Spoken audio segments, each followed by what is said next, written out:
Rose is the leading Hispanic voice in science fiction. Wait, no, that's not right. John De La Rose is a YouTuber, Holocaust denier. Millions of Jews and it was probably more like 300,000. And writer of comic books, regular books, and until recently, of articles for Christo-fascist propaganda platform Bounding into Comics. He's also the writer of this Fandom Pulse article. And this one, and it seems this one, even though it's credited to Daniela Acera. He once accidentally showed himself logged into a Twitter account under that name. But it isn't yet seriously competing with the classic. Bounding into Comics suffuses practically every new thing, woke, bad video on the site. It's here, and here it is again, just in X-Men 97 videos, and if you've seen any of this content in the past, if you've watched any of my videos on YouTube Chuds even, you'll doubtless recognize the name. This isn't new. But you might not know the history, and that is worth breaking down just quickly. The site was created by this guy, John F. Trent, then a media manager for an online advertising company named Intermarkets. This was a decade or so ago, and Bounding into Comics was originally practically a blog, a hub for Comicsgate-related news items and discussions, before Trent saw the potential for, let's say, conservative-tinged comic book takes on the internet of the mid-2010s. And so, Bounding into Comics took on the style of a bona fide news site, and in 2017, Trent, now styled as the site's editor-in-chief, managed to convince his then boss, Intermarket's Kevin Lucido, to buy the site and add it to his side project, Aurora Media Incorporated, a small network of clickbaity, right-leaning trash news sites. And if that's given any of you deja vu, it's probably because you're recognizing Lucido and Intermarkets from their real claim to fame, serving as the long-time advertising partners for the infamously biased Drudge Report, which, fun fact, is also the place where Andrew Breitbart got his start. Lucido's Drudge partnership wasn't a standard, run-of-the-mill business thing, either. No, he'd written in as a reader to pitch a better monetization method. Oh, and it's not a one-off either. Per BuzzFeed News, Lucido's Intermarkets also represents other conservative publishers. Worth noting, maybe.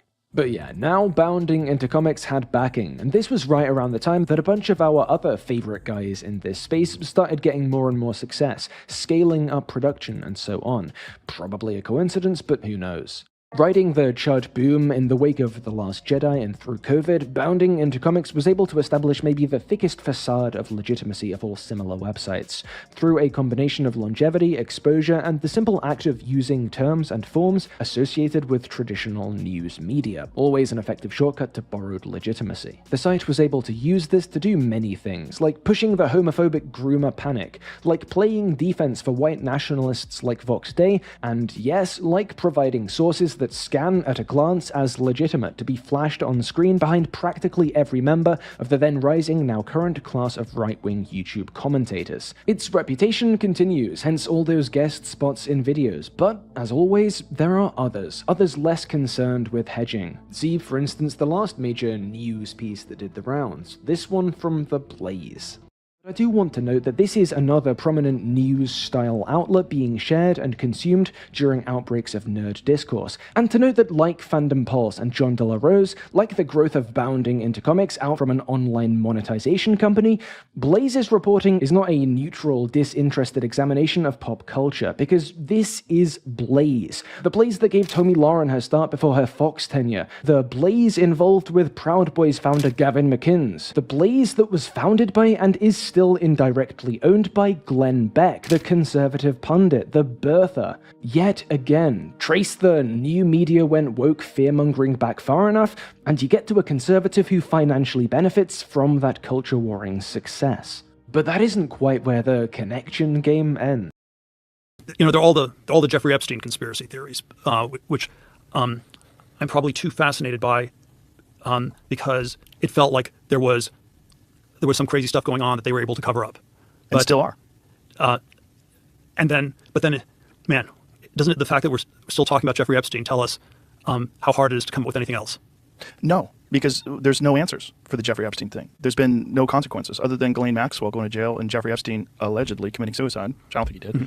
Other than that, what are the consequences? They were able to pull off this thing, some sort of operation. Who knows who was behind it, who knows what was the motivation, but it clearly has something to do with compromising people, which is an age-old strategy for getting people to do what you want them to do. You have things on them, you use those things as leverage, and then next thing you know, you've got people saying things that you want them to say, and it moves policy, changes things, you get things done. That they did that, Yes. and no one, and we know they did that, and yet no one is asking for the tapes. No one's asking for the client list. We're in the dark, still. And probably, I don't know, man. I spend too much time thinking about all the Epstein variants. It probably the sex stuff is overdone and everything else is underdone. It's like a limited hangout. We get to talk about the crazy underage sex and not about all the other questions. It's like when Alex Acosta testified for Labor Secretary, and he was the DA who prosecuted Epstein in 08, 09, and got him sort of the very light 13-month or whatever sentence. And it was South Florida DA or whatever he was. And Acosta was asked, why did he get off so easily? And under congressional testimony when he was up for Labor Secretary 2017, it was he belonged to intelligence. That's yeah. And then and so it's the question isn't about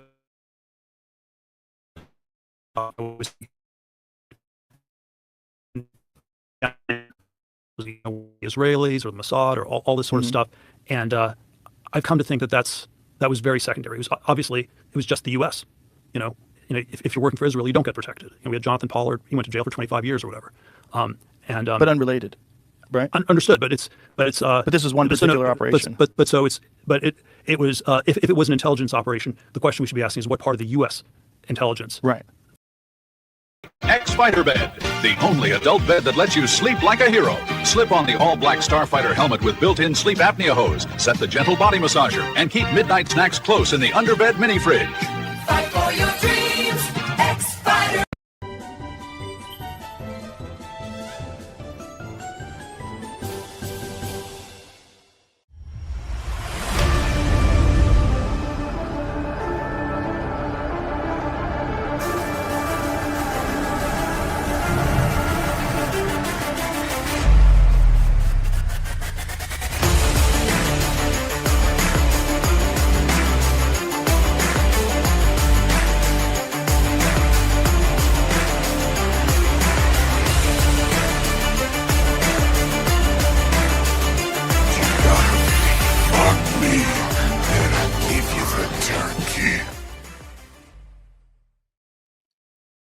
What up?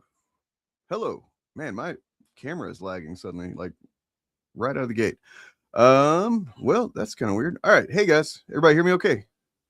Welcome to the Shillcast. This is where we do the shilling. And today we'll be shilling for, the greatest fucking writer ever. Mauler. Okay. I don't want to hear any bullshit. I don't want to hear any fucking like snide remarks trying to talk shit in chat or anything like that. And I definitely don't want to hear anything from this guy, Pillar of Garbage. Let me get your shirt on here. What the hell? All right, there. Yeah. Hey, what's up? Yo. Can you hear me? Am I coming through? Yeah.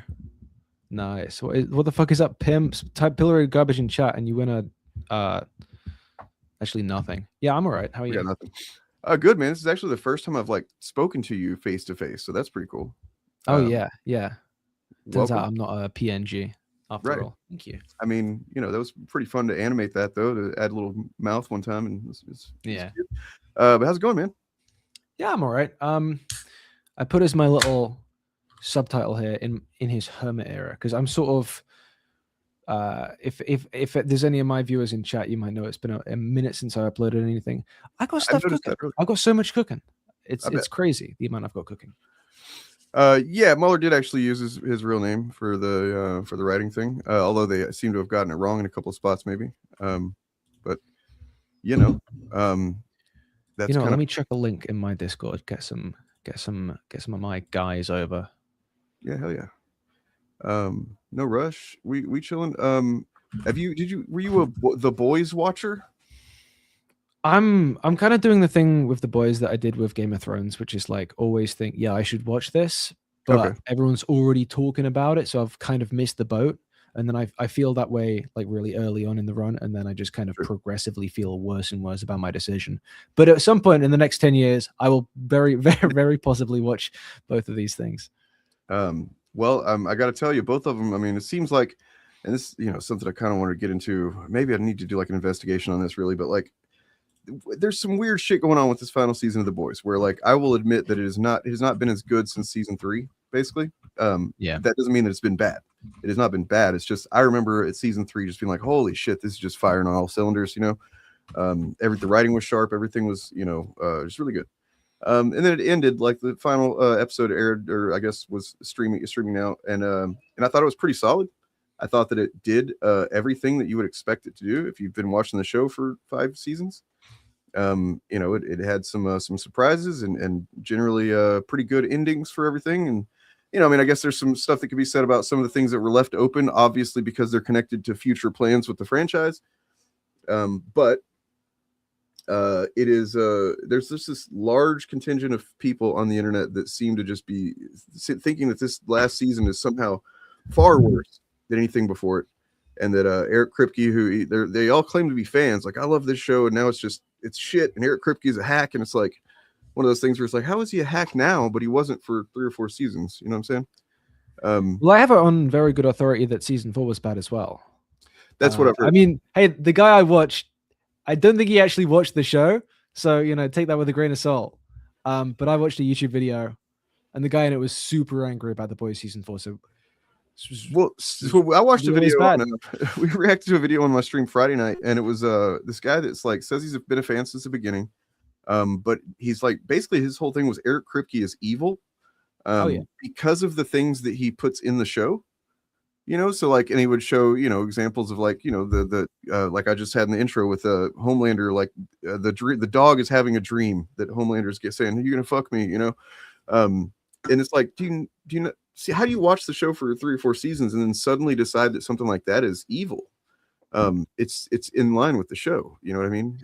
Well, basically, if a piece of art contains like something bad, that kind of means the person who made it is like evil. He literally says that. He says, I don't make the rules. I don't make the rules. That's how it works. He talks about horror movies, and he's like, and he shows like scenes from a Saw movie, and he's like, whenever somebody writes a really messed up horror scene, that means somebody was thinking about that, and that means they probably are like think about that all the time or something. It's like, what are you talking about? Do you not know how writing works? Everyone should just make sure both their conscious and their subconscious only falls within the very kind of narrow accepted realms of like kind of polite North American middle American society. And then that's, I don't know how we get there, and I don't know what we do afterwards, but for a moment that'd be, I think we'd really be cooking with something. So there's that. And then obviously, while we're all here, I mean, you wouldn't be here talking about a show that you don't even watch. That's not why you're here. Okay. Of course not.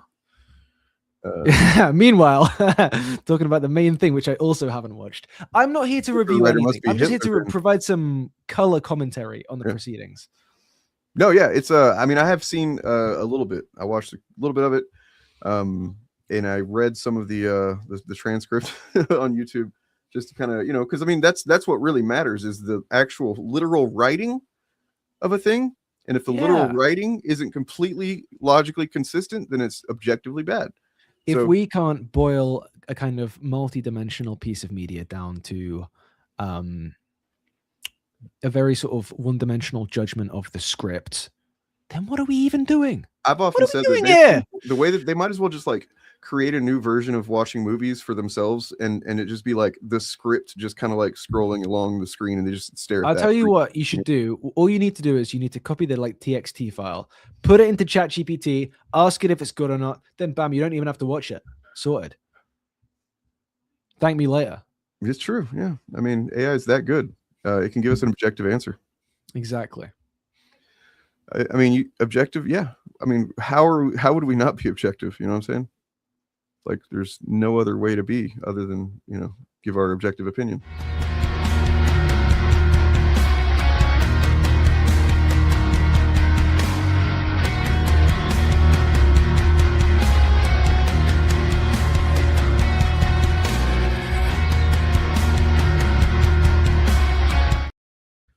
Save that from a long time ago. I tried to name the Shillcast that, and Bob Chaos didn't want it. So, yeah.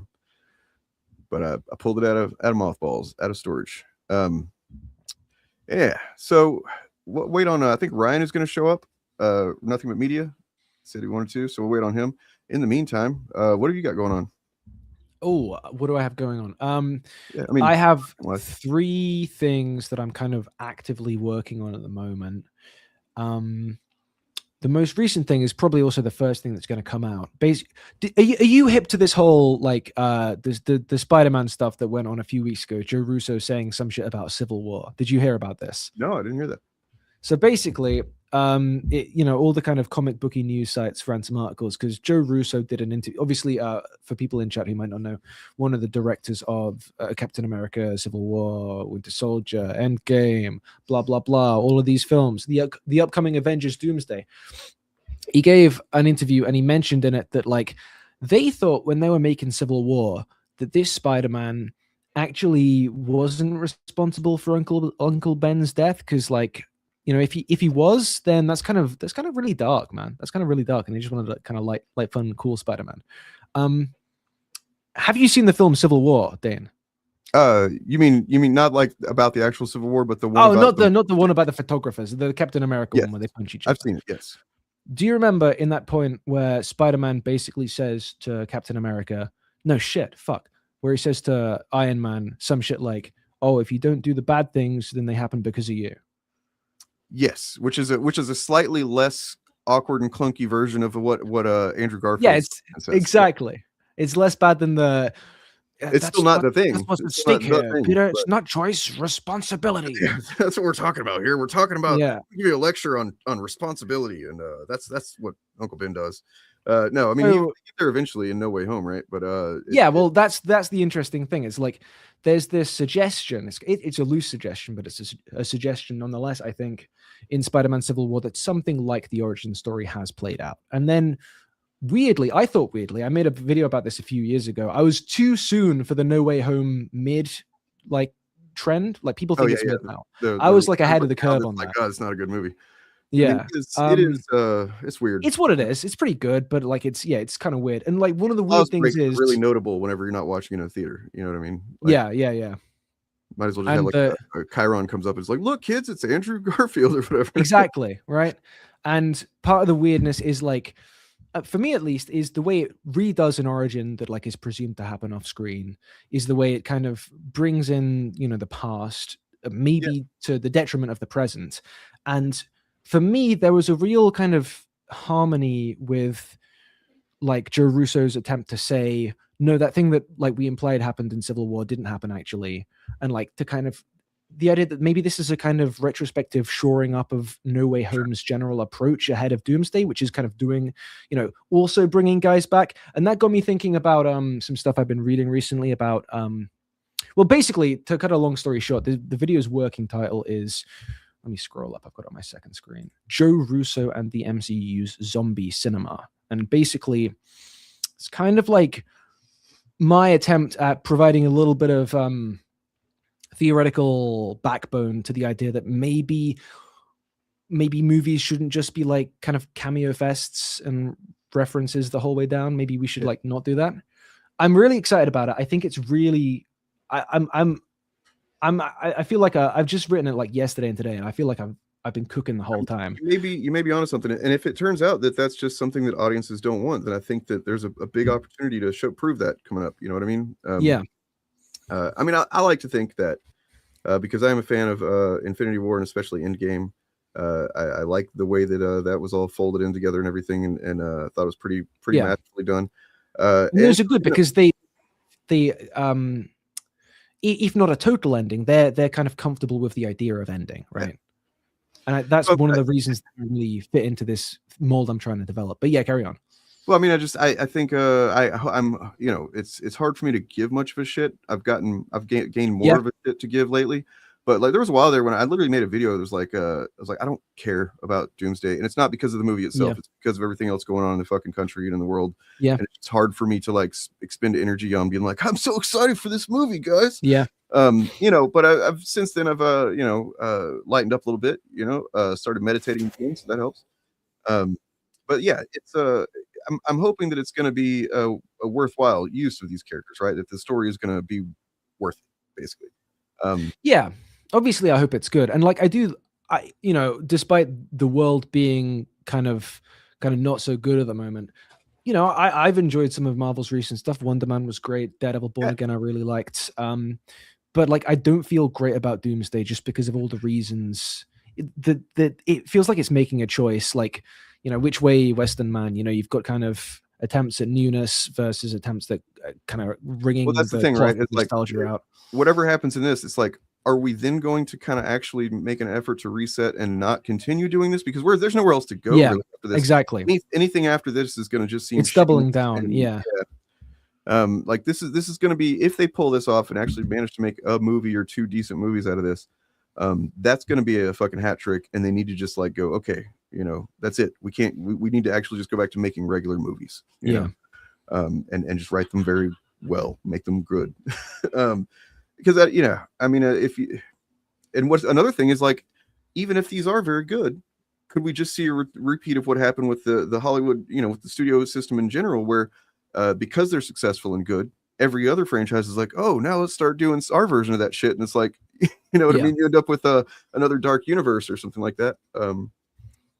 They're like, what if they try to bring back the Dark Universe? Like, remember that, guys?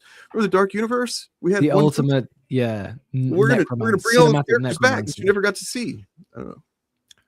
It sort of feels like Marvel is kind of doing a version of that, though. Like, one of the big things I'm realizing while writing this video that is a great example of some of the stuff I'm talking about is Deadpool and Wolverine.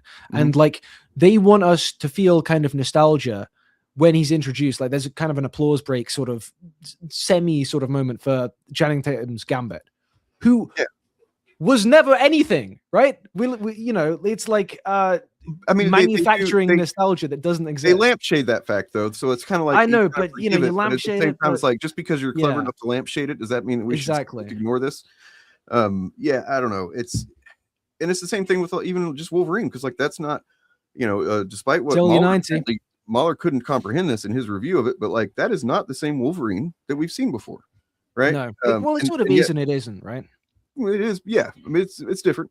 It's not Logan Wolverine, right? It's not that. No, one. like in character, at least it's definitely not Logan the film Wolverine. Right. It's a different character. If we're getting technical and in the diegesis of the film and when thinking about character arcs and stuff like that, but like in terms of getting people into the cinema, right?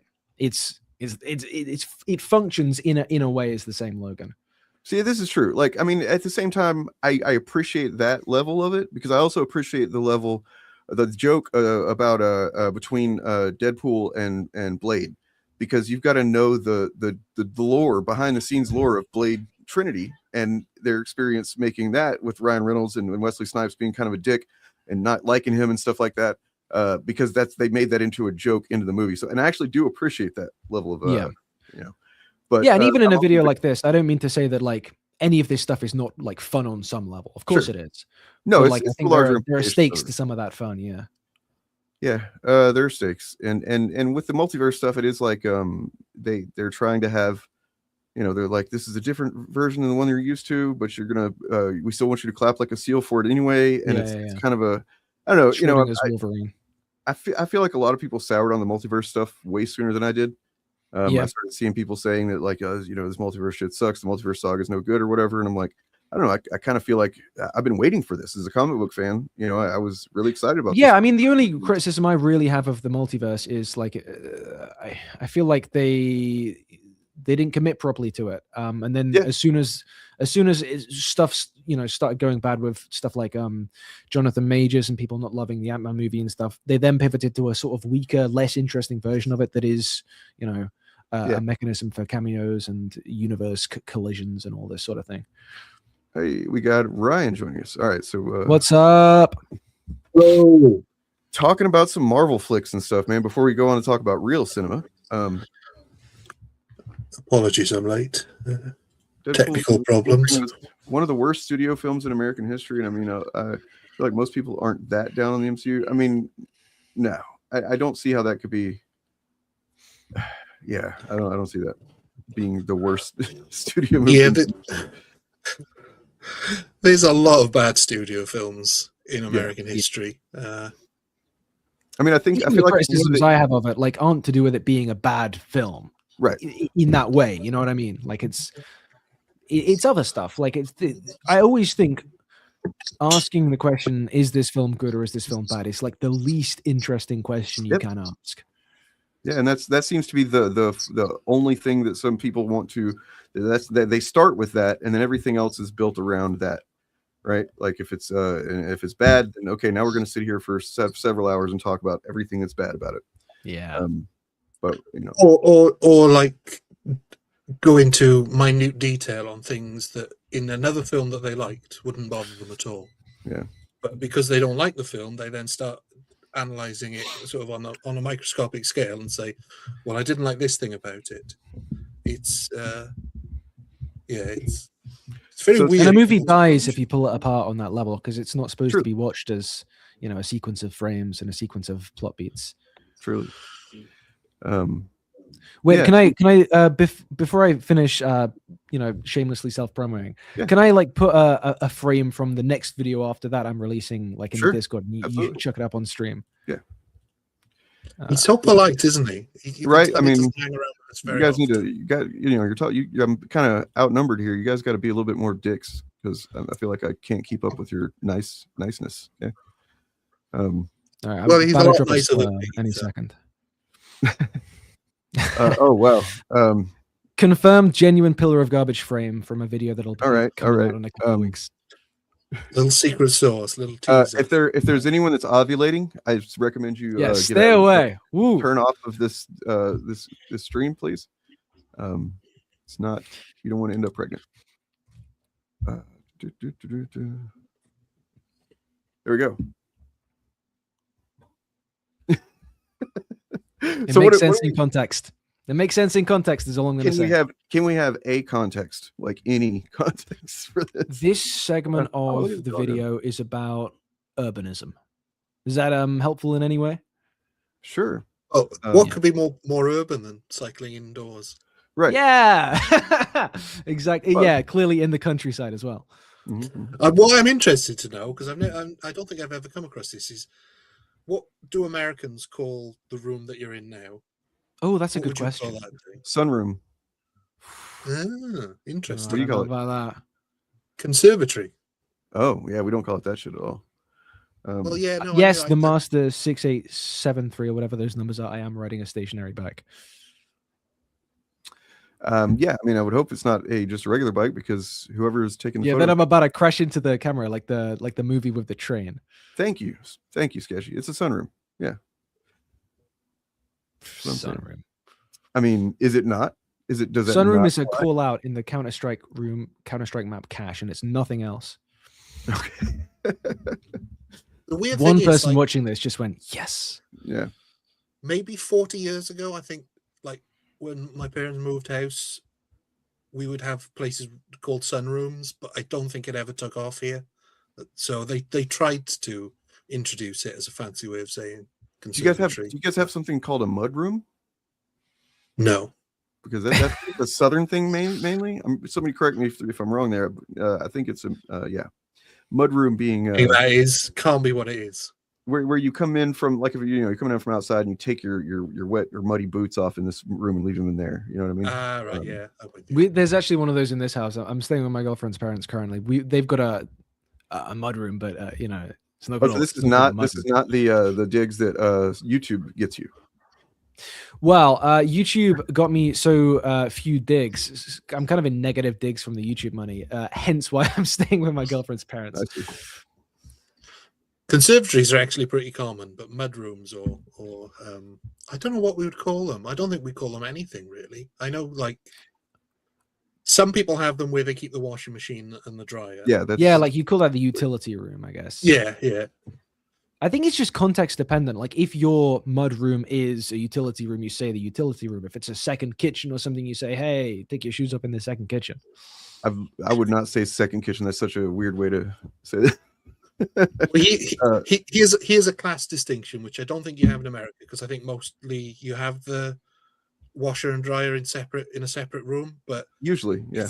If you're middle class or above, then you have your washer in a separate room. If you're working class, like what I am, you have it in the kitchen, which freaks people out if they're.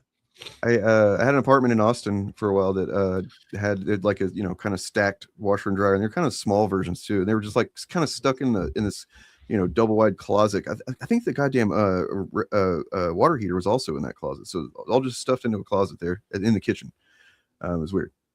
But- If you're renting in London like I was, you have to wash your dryer in the kitchen / office / lounge / dining room. And it doubles up as your It's bed. just one room. Yeah. Two kitchen, two furious. That's a good one. Too good. All right. Well, so we got I don't think that we should. I don't know. What kind of prep should we do, if any, to look at this 18-minute short film?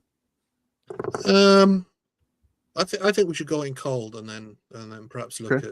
at what others are saying across the interwebs.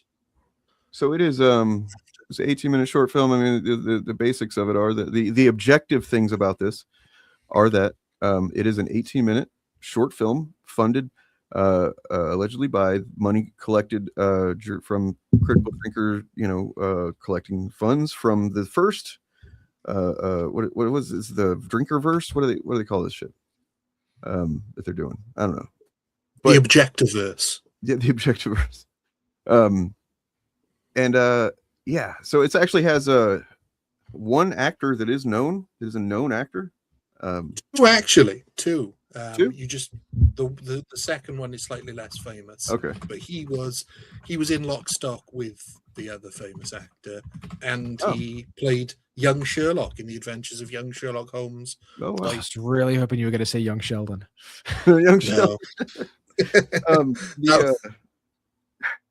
So yeah, it's funny that you know what? Instead of talking about the behind the scenes video, we can maybe check that out after. But so we're let me know if you want to pause it. We should probably pause it frequently because I mean, in the spirit of the writer of the thing, and also just so we don't get copyright claim. Here we go. This is All in Good Time. All in Good Time, which is a very funny name to call it for Mauler to call his screenwriting debut.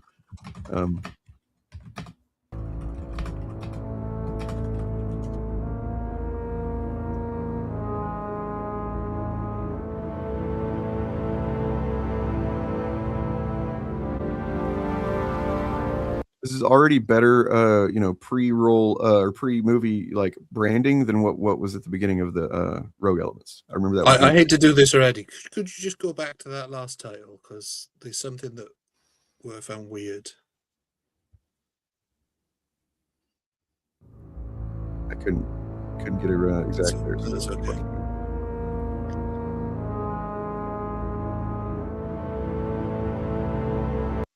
Right. Wait, Pause, no. pause. I see what you're saying. Why the fuck is there is the crescent is a C on crescent, but there's also a C on creative? Why is that? Is that what you were looking at? Yeah, that's the first thing that jumped out at me, and I thought maybe the first time I missed God. I wouldn't make this mistake on one of my YouTube videos, and there's always at least one mistake in them.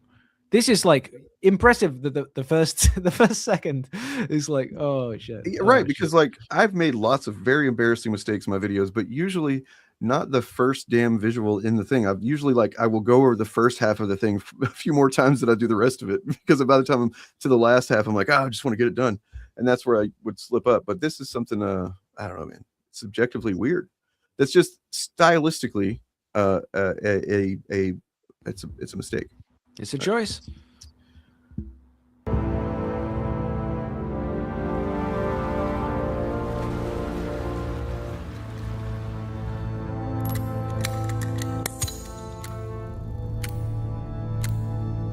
See, they've misspelled it there because they really put one C in. Right.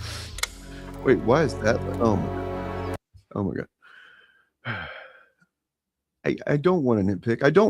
I really don't. But that is weird to format it that way, is it not? A film by all right, maybe it's just me. I'll give them the doubt. They're going for something. It's not immediately clear what it is, but some things.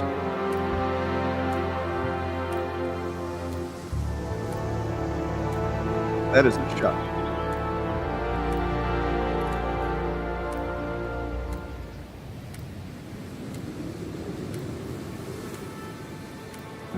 Is that haystack wobbling? Is that what? The haystack. There was something weird when the camera moved. And I hate to do this before we even get Was into it wind hitting it? No, it's like well, I can't imagine it is. Or is it? It's a pile of mud, but instead, it just looks like it's not. Like it's maybe AI or something. What? I mean, I feel like this is a pretty. I have no objection to this opening shot. It's like, okay, that's kind of interesting. Sure, where are we at? It What are we just doing? looked weird. It looked like that sort of 3D process that isn't actually 3D, where the two objects were moving at different speeds. But maybe that was just my eyes. Say so in the comments if you thought so too.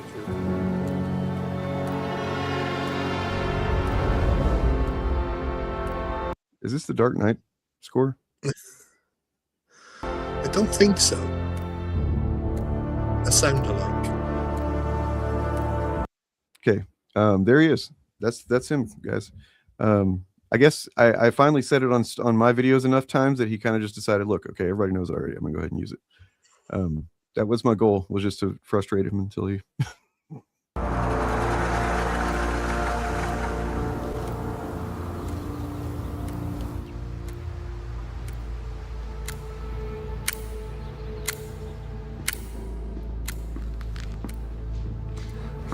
So I will say this: there are things just like with there's a few elements of the Rogue Elements thing that I think are pretty okay, and even have potential and are somewhat well done.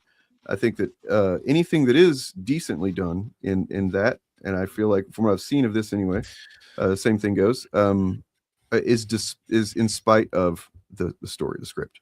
Can I ask a question, some clarification? So Mauler, is he one of these guys that is a bit funny about the idea of themes, or is that more like the critical? He doesn't believe in them. He doesn't. He doesn't believe. Yeah. He doesn't believe in themes, but the movie is called what? All in Good Time. We've heard ticking the entire time so far, and then we've just had a shot of a clock. I feel like he seems like he's trying to do a theme. Is all I'm going to say. Well, we don't know. Maybe that wasn't in the script. This is. I mean, yeah, maybe it was, this could. Maybe there was just they were rolling, and then just a clock just kind of rolled into. Yeah, these things happen, especially it's a low budget. I mean, what I understand, the filmmaker. If anybody wants to look him up while we're watching, that'd be cool. But I feel like he's got some experience, and yeah. So maybe he's recognized that. Look, we can't just have people just talking. Maybe he's sneaking a theme in. Yeah. This is a audio visual format, medium rather, and so we should have like different things kind of playing roles in that. But or maybe time just isn't the theme. Maybe that's just Drinker does delve into themes. There's a couple of times whenever he literally kind of gives away that he's such a grifter about so much stuff. Like the one that's always stuck out to me was Everything Everywhere All at Once. Some of the ways that he just talks about that movie are ways that I agree with him. You know what I mean? Doesn't he also love to assert that like all these films have themes of like female empowerment and shit? Yes. Yeah. Okay, but that's not a theme. That's a message. Themes and message. Okay, yeah. Sorry, my bad.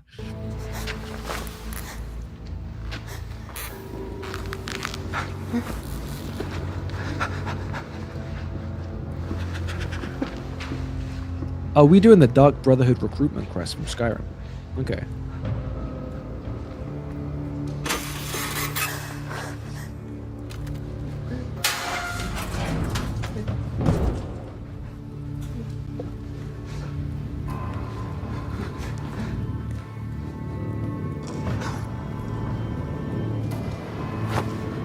Look, please help me! No! Okay. Does anybody have any feelings about that? Well, if we're being objective, the voice would be muffled more. So, continuity error, I think there. So, filmmaker has, I forgot it. We looked at that one time. Outcast Creative sometimes streams with Drinker. Yeah. It's weird to like kind of plant your flag as being an outcast. In my opinion, it's a weird thing. It's kind of cringe. Old. It's like teenage stuff. But maybe that's just me. That guy's got a good look. Jacked. Ben Kingsley's looking good. Yeah. Man. So Okay, I won't spoil what I know, but yeah. Hey, no, please. Please, all right. I've got valuable information. I've got information.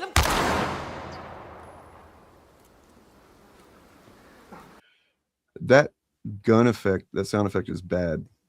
Can I just say that? Is that nitpicking? That it doesn't sound good? Oh. She's going to be okay. Well, it's a British gun, so it's All right. actually... It's more polite. It's not so aggressive. Yeah.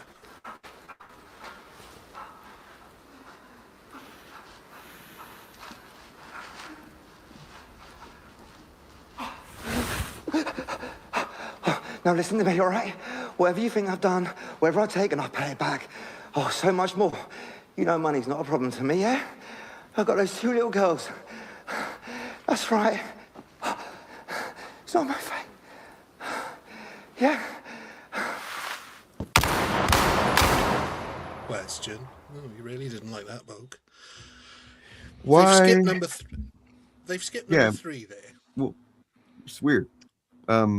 It's but like the Simpsons clip where it's from what's that fake movie that McBain's in? McBain, you know, where like the guy, they all rock up to the diner and they like shoot the guy 1 million times. Mm-hmm.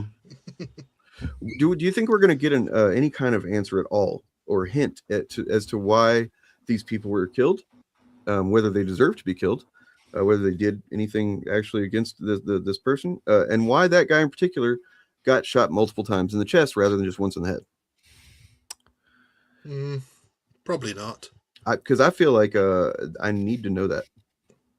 Well, the question I want to know is why skip number 3? Now, obviously, you could say that they know who number 3 is, so they've skipped him for a reason. Yeah. In which case, why not put him 4th when they're setting up the chairs? Just put him last. You're 1, 2, Well, 3. maybe all will be revealed. I don't really think we need to know, too much backstory here. I think like this as kind of like a kind of tropey, establishing kind of gambit is fine. You're right, Pillar of Garbage. You are right. I was being a little bit too nitpicky, and I'm going to retract my my what I said because it really doesn't matter. I don't think. Maybe it ends up mattering, but we'll see.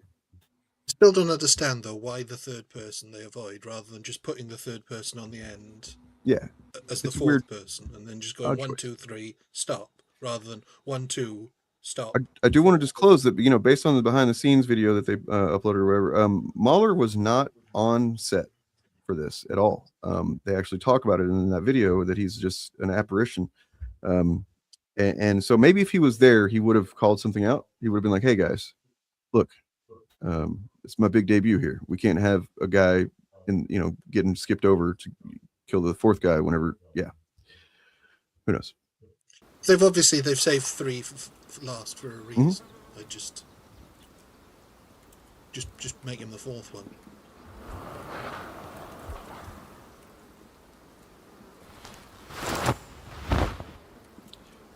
Yay, Jason Fleming! And the crowd goes wild, trying to feel like I know that guy, right? It's the League of Extraordinary Gentlemen's Jason Fleming. Mm-hmm. Yeah, Lock, Stock, and 2 Smoking Barrels, and what else? Snatch. Yeah, wasn't he in that? Remember that Samuel Jackson movie where he made drugs and played golf or whatever? It was called The 51st State here. I think it was called Formula 51. Formula 51, yeah. Wasn't he in that? I can't feel like he was. Been a while. I mean, I'm gonna go out on a limb and say that the person I recognise from other films and TV projects is not going to get immediately shot. Yeah, probably. And now, which one is that? That's going to be the guy that's doing the shooting or the henchman? I mean Jason Fleming. Okay. I'm going to say. Well, but you said there was another guy, right? Yeah, the guy doing the shooting, I think. Okay. Based on where the henchman is. That would have been my guess. Yeah, I'm going to guess Jason Fleming's not just going to get shot in the head. Yeah. And I mean, it's notable. I think that we haven't seen him in a long time. Maybe I haven't anyway. Anything. Maybe he comes out in more Brit stuff over there. But just kind of notable because he probably didn't cost so much compared to what he might have. I think it's important to know that with anything like this, that actors will do a job and their rate is based on sort of. This couldn't have been more than a day or maybe two shooting. Yeah. Um, Well, also, so isn't he kind of a wokey guy, or part of like some socialist group or something like that? he certainly was in his youth. He was Okay. a member of sort of quite a far left socialist group, and I think he does some charity work now that is with prison reform. That is That's cool. pretty woke. So Yeah, I mean that's good cause. Anyway, They say in the documentary that he was willing to charge much less. Okay. Good to know. Well, clearly he's well acquainted with charity causes. So we're it looks like we're about to get some dialogue, a little more substantive, hopefully dialogue at 3 minutes and 18 seconds. So let's see what happens. That's not how a gun sounds when it jams. Just saying. I don't want your gun. Now I'm really confused because he was just going to shoot him in the head straight away. So why did they bother saving him till last? Specifically saving him till last if they were going to shoot him in the head. It seems like a pretty simple error that just calls attention to the fact that he is the final guy that is going to play more of a role than just getting shot in the face. If it is not revealed that this whole my gun's jamming is like a fake out and it's to psych this guy out, and like if we're supposed to believe this guy actually wanted to shoot his brains out. Sorry about that. And this is like the entire movie is surely like on a very compromised basis of kind of feasibility and contrivance, etc. Yeah, I mean, fundamentally, maybe I'm wrong. Maybe this is maybe it's a setup for something. As we said, it was probably shot in a day or maybe two. So things like that maybe just weren't the priority. And sometimes context does play into why things happen in a film, and maybe that should be considered sometimes whenever you're reviewing them, guys. And I mean, obviously, I'm joking about the fact that the famous one survives because that's what happens. So I'm not that bothered by that. But I am hung up on the thing of why avoid him, only to then just go and shoot him in the head or attempt to shoot him in the head after saving him. Well, this is the point. Either this is like some 4D chess Giga Brain play from Mr. Interrogator to put this guy on the knife edge, in which case, yeah, fair enough. But if I'm the guy in the chair, I'm thinking, okay, you've done that on purpose. That to one side. If that's not the case, I got some questions, if I'm one of this film's backers. Yeah. Well, let's find out. You ape. Unless you want to sit in one of these chairs, fix mine. Now get that rat fuck Boyd to do it and clean this place up.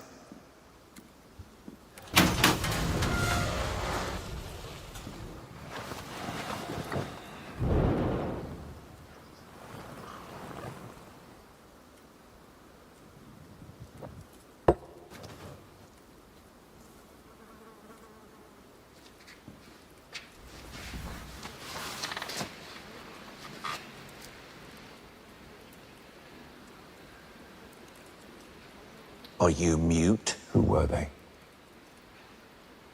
You have quite the exceptional opportunity to beg. I suggest you take it. Who were they?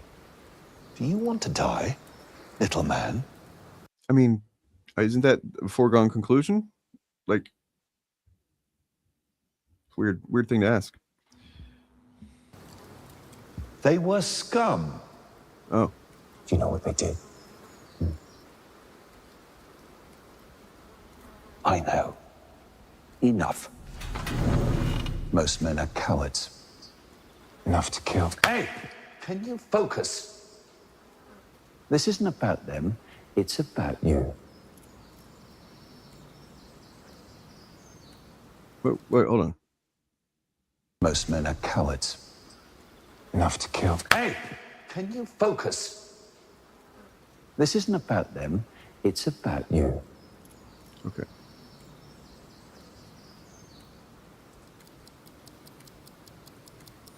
Is it about him? What was this guy's plan if he hadn't been last? I don't know. It's just it is. I can't. I'm stuck on that now because it seems like I can't tell. I can't figure out, Dan, if you're like just constantly chatting shit about this short film, or if you're like kind of being the little puppet master, kind of directing mine and Ryan's kind of expectations. You know, oh, is this intentional? Is this not? I'm on the edge of my seat here. This is like you're manufacturing this into a much more immersive cinematic experience. I apologize. I can be quiet. I can be quiet. No, it's fine. I'm enjoying it. I'm giving my thoughts. I'm enjoying the ambiguity. Watches tick that loud. I mean, sure, why not? Look, it's a theme. It's a theme. I apologize for being too I don't know, EFAPy here. I'll pull it back. Fine, no, it's just Let me be clear. You are playing with borrowed time.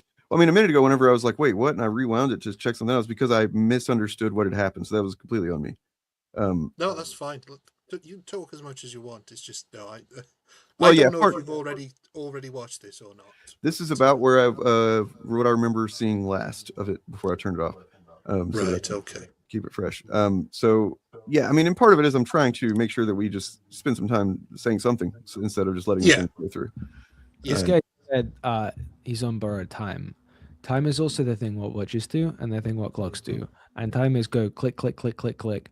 And time is what did you notice what Mauler takes a lot of to do a review of anything, talk about anything.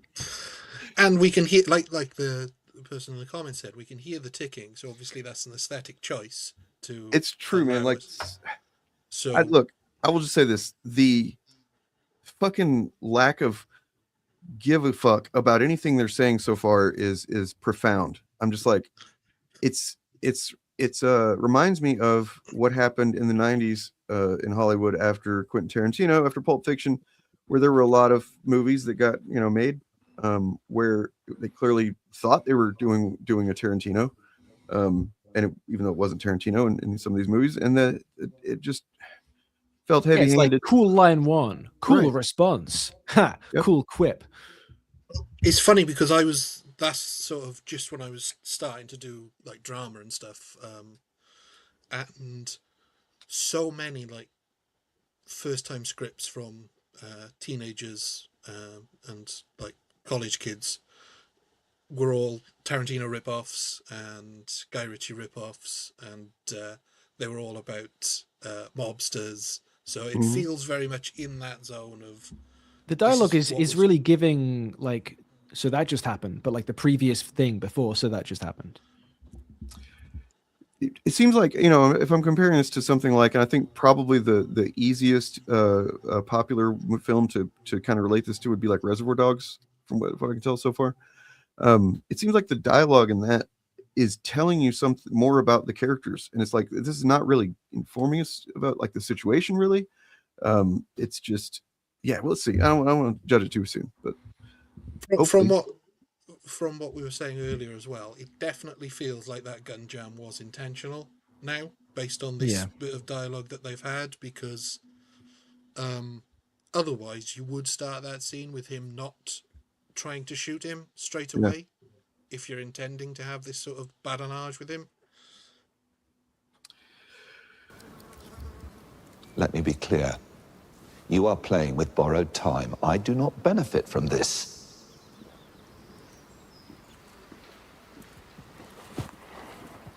So that was quick. Did he go? He brought the gun back already? He went to go fix that guy's gun. Is that what happened?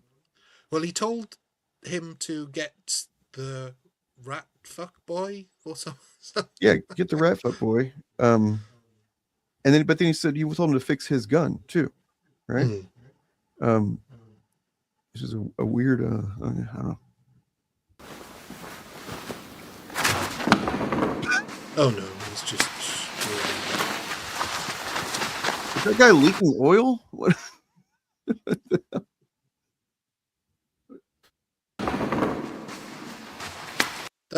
That's weird, isn't it? I mean, it might be that they're doing some sort of like color grading thing, but like intuitively, that doesn't feel like it matches the color palette of how the rest of it is shot. Like if we were watching in black and white, this would be fine, but we're not watching. Well, I mean, like let me just make sure, because I'm American.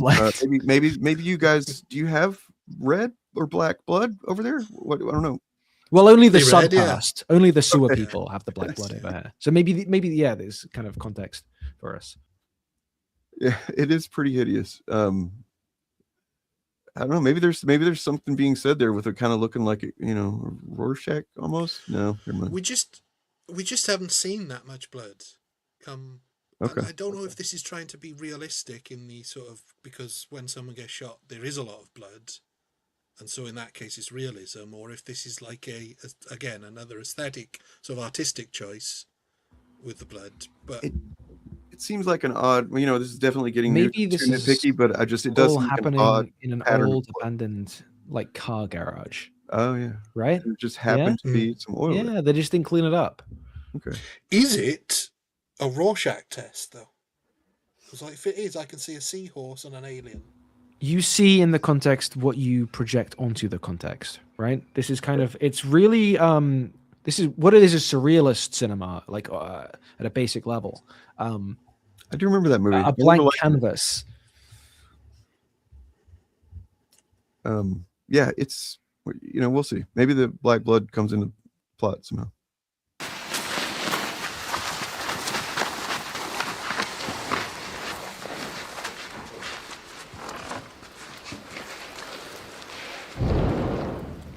He's really thirsty, guys. He's really thirsty. He brought that from home.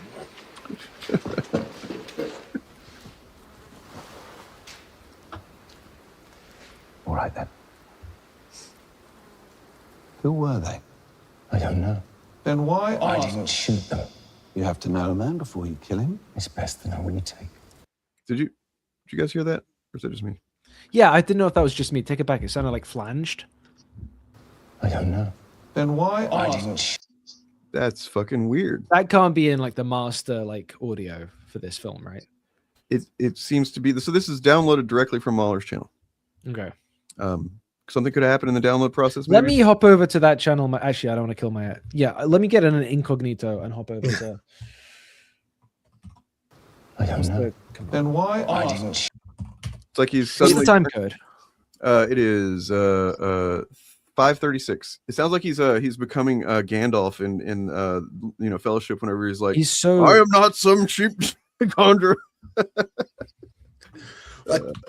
What it sounds like to me is it sounds like the whole thing's been overdubbed, and that's some of the original audio, because presumably that barn's quite echoey. Yeah, but I don't know. If I had to guess, I'd say it's been everything else has been ADR'd, but surely you wouldn't do that. Surely you just. I just didn't even know. That just feels like the sort of thing like maybe you're putting the final cut together and you forget that there's like an audio track from an older thing, and you just remastered the new thing and you put it in over the top, but like. But that there should be like a level of attention paid to it before. Yeah, I mean, we spotted this on our first watch, which kind of jumped out as obvious to all of us. Presumably, someone did proof watch this. Yeah. 5:16, you said. 36. 5:36. Probably go to 5:34. Yeah, it's there on the YouTube upload. That's crazy work. Weird. Shoot them. You have to know a man before you kill him. It's best to know when you take. I take what this filth throw away. Seems they have some buyer's remorse. You disapprove? Is there a noble way of killing a man? You're the one who tells the stories. Tells stories? Mm-hmm. You rats all think yourselves unique.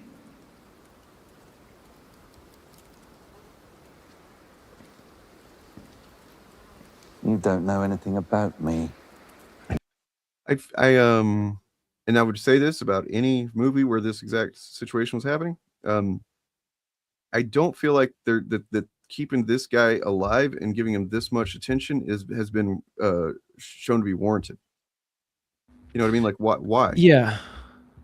Yeah, like, why is he not dead right now? I'm kind of rubbing up against, like, the way this guy's dialogue is stylized, right? The boss guy. It's so strange, because, like, this is more or less like a crime film, right? Like a crime short. Like, gangster kind of vibes.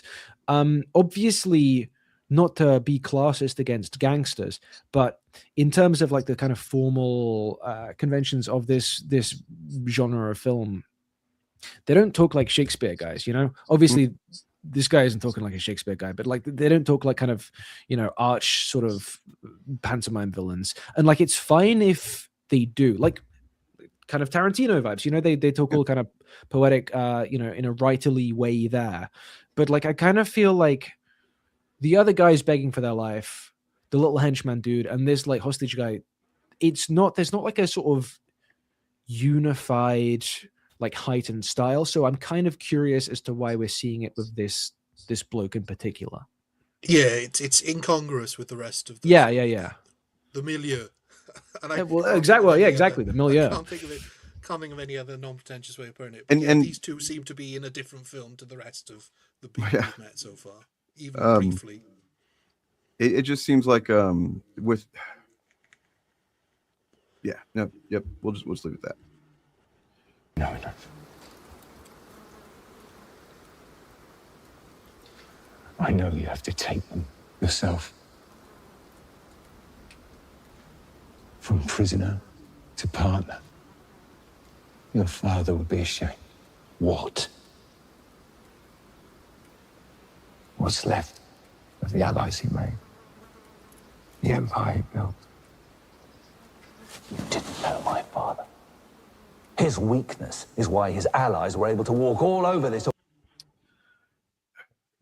It's just continuing to compound the problem of like, why would this guy who was presumably a career, you know, mob guy, be giving him so much like attention and like energy, emotion? It just seems like you just fucking coldly killed 3 people who you believe are scum. I don't, you know, what is it about this guy in particular that is, I don't know. I feel like there could be something could have set that up a little bit better, but. It feels like no, go ahead.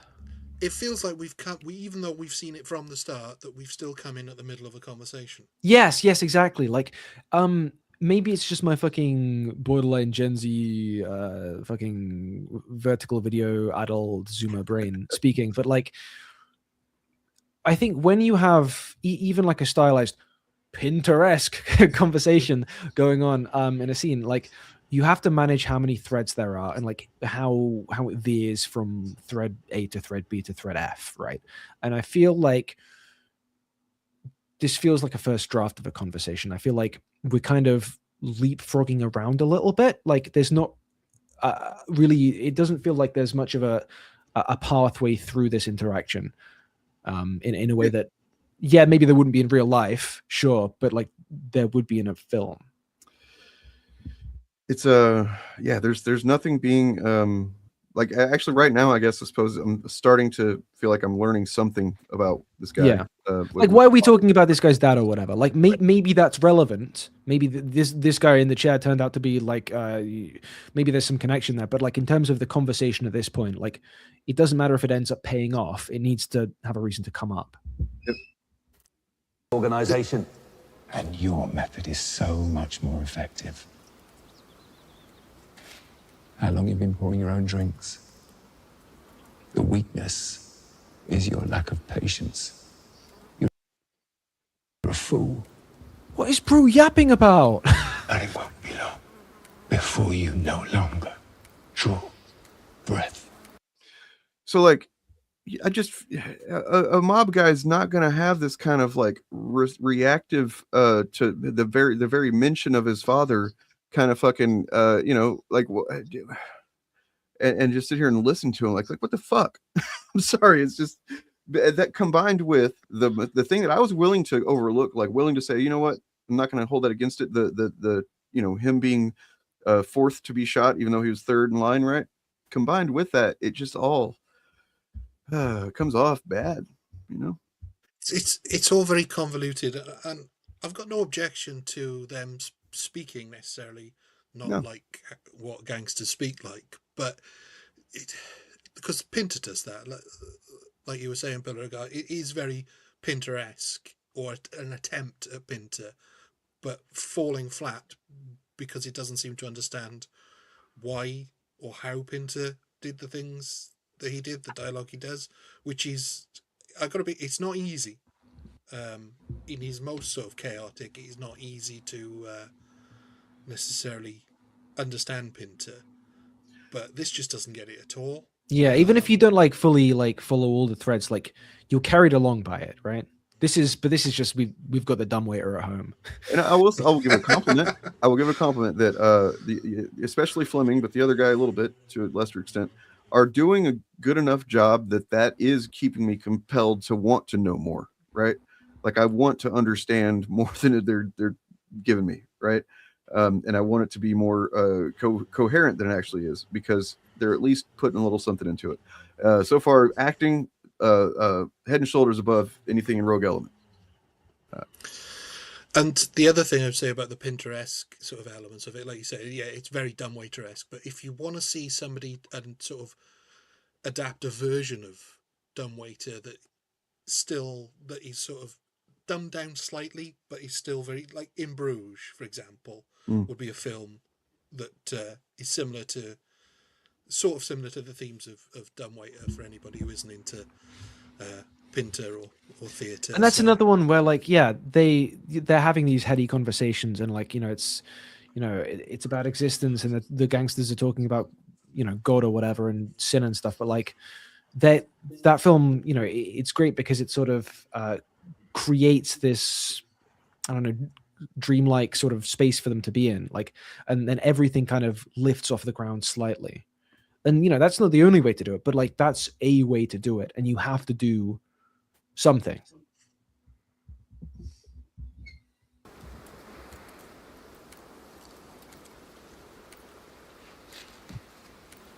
If you're so well informed, how come I'm sitting here and you're sitting there? This was inevitable. Inevitable? You have nowhere better to be? You have no wife? Kids? Is there an elephant in there? Any other kind of inevitabilities? What kind of a man wouldn't? It's just, I'm sorry, it's just like, the reason it's not going anywhere, and it just feels like you're just kind of bouncing up against different walls, is because it's all written to be like clever quip in response to your clever quip in response to your clever quip. There's what were you gonna say, Ryan? I'm sorry. I cannot fathom what this part of the conversation is about. It's what question is he answering there? We can rewind it. Let's see. Maybe we can. Maybe we missed something. Breath.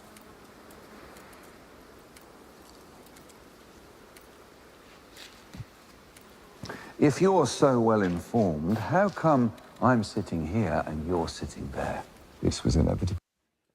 Okay, so that's a question that it's a weird question for him to be asking in this situation, but I'll buy into the premise, right? The answer is it was an inevitability, and then the response to that is inevitable. You have nowhere better to be. What? He's here against his will, I think, right?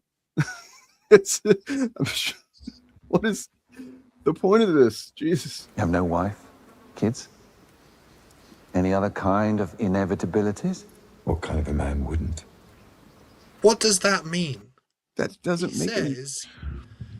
because he asks him like 3-4 different questions there, one of which is completely different to the others. You have nowhere else to be, and then you have no family. Well, see, I can see those being related if he's kind of like asking the first part in like I guess a euphemism type of way, like how many else to be, is in like what do you have, like why are you here? Why did you end up in this spot? Right.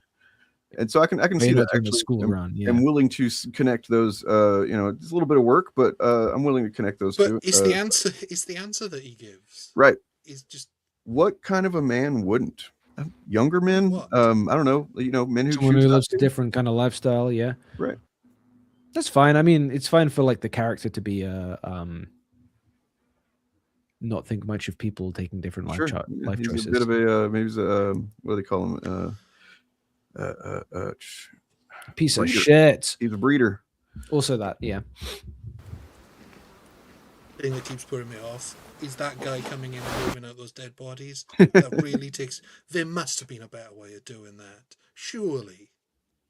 But it's cool. There's murder. They're in a murder scene. It's cool. I suppose you've got to see.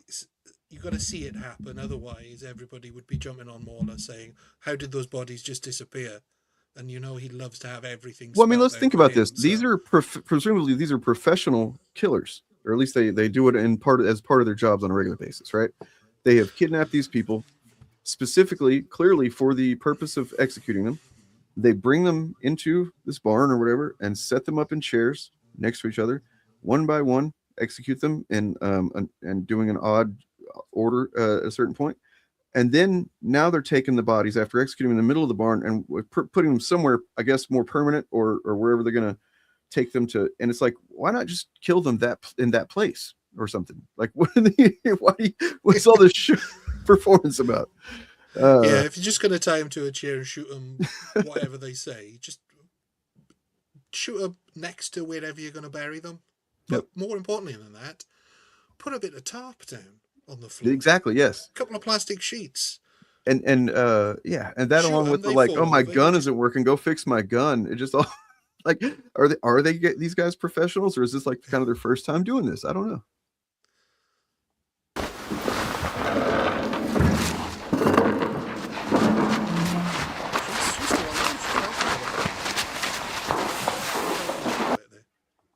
So they all have black blood. Are they cyborgs? Is this a surprise genre movie? What? No, because there was definitely red on their heads. There's they're T-1000s. There's a little bit of red there. I can see some reddish brown in that streak that was left there just now. That's weird. You've spoiled my theory that they're all T-1000s. Could be, because then it would make sense that they would have red on the skin bit. They're the T1. They're the whatever it's called in the in that terrible Terminator movie, Terminator Genesis. You know how they John Connor becomes a new kind of like liquid metal guy or whatever nano thing. That's what it is. It's got to be that.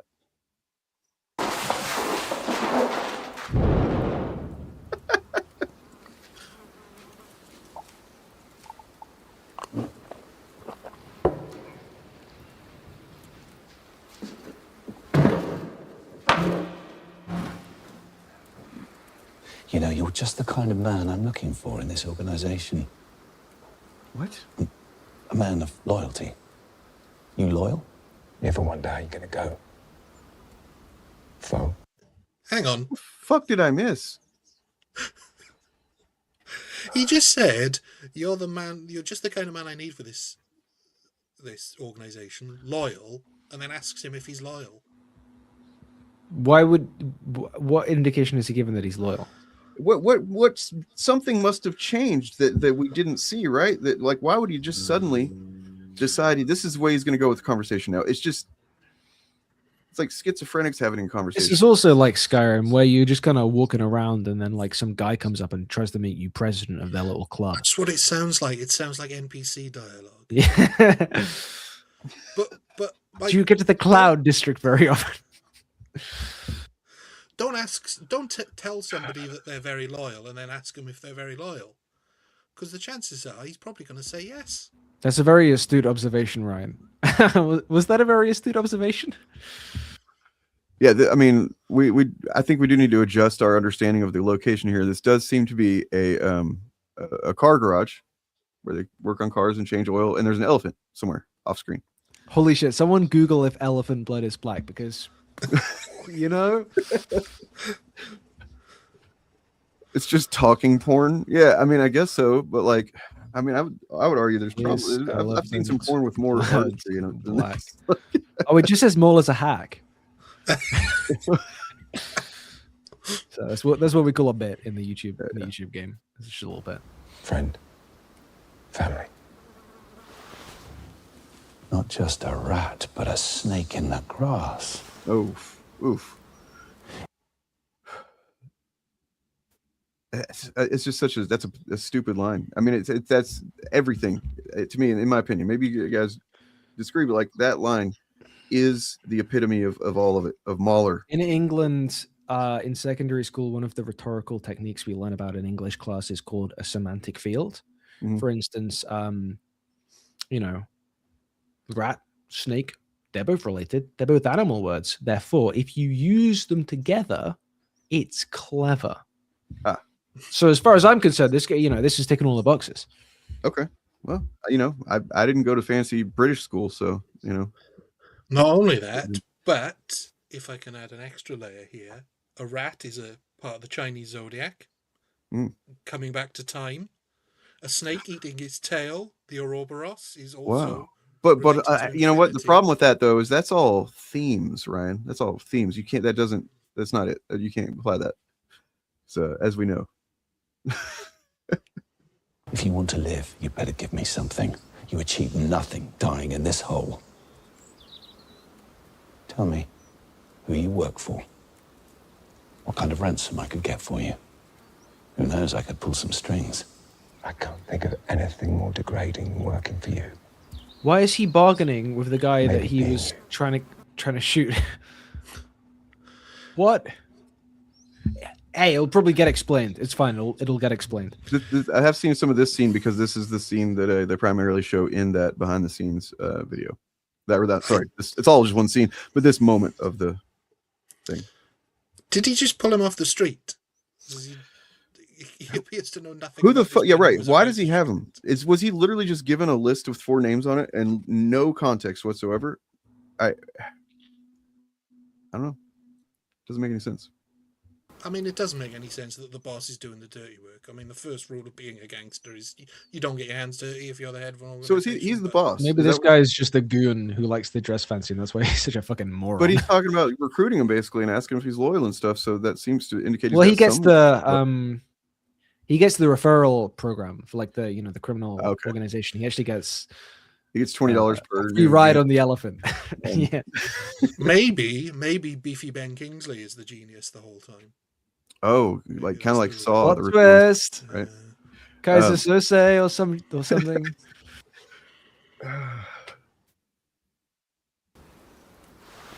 Biting again.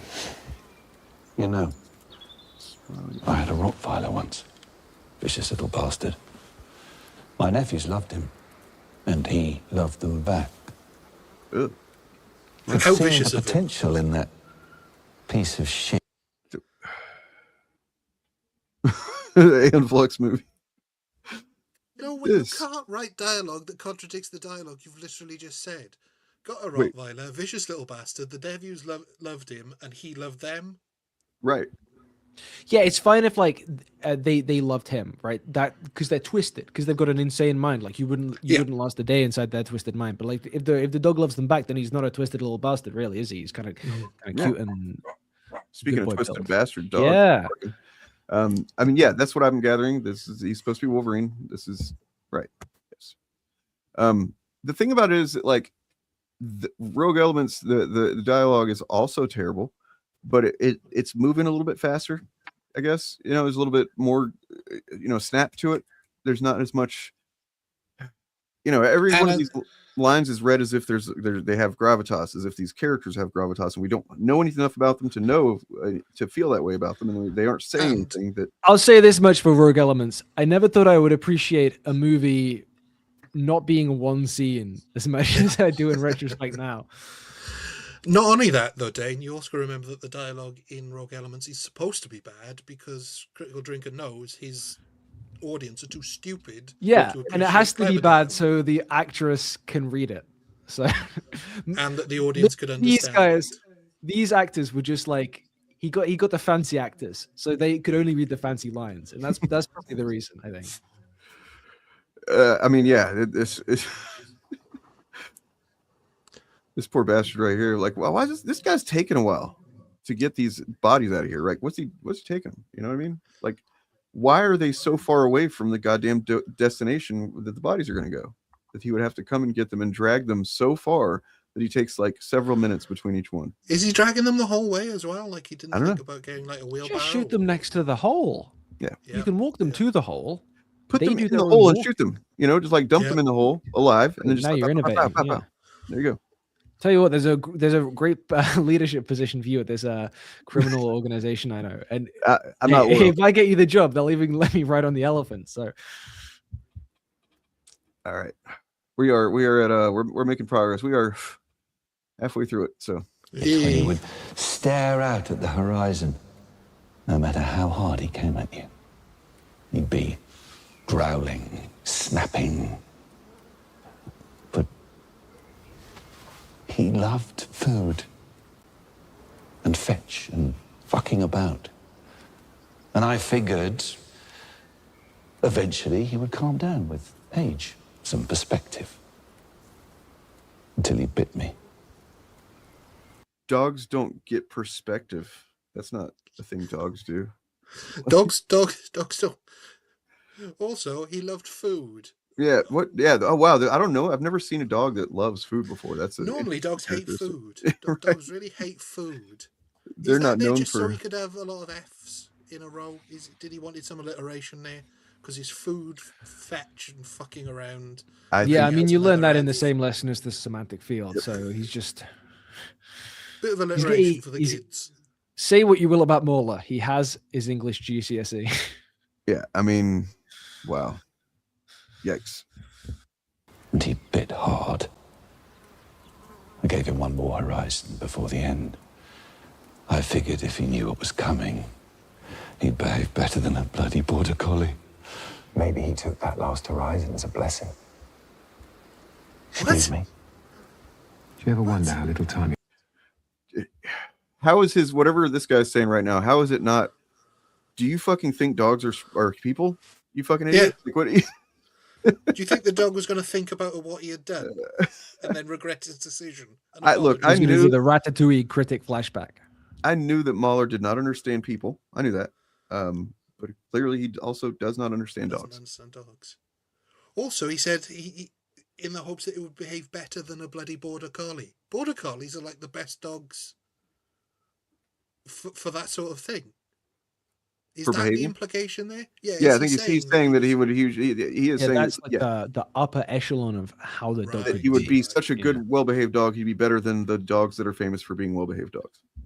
My mistake. I was misunderstanding that line. It's okay. There's a lot going on here. It's easy to get tripped up. But also his approach to dog training is to do no training.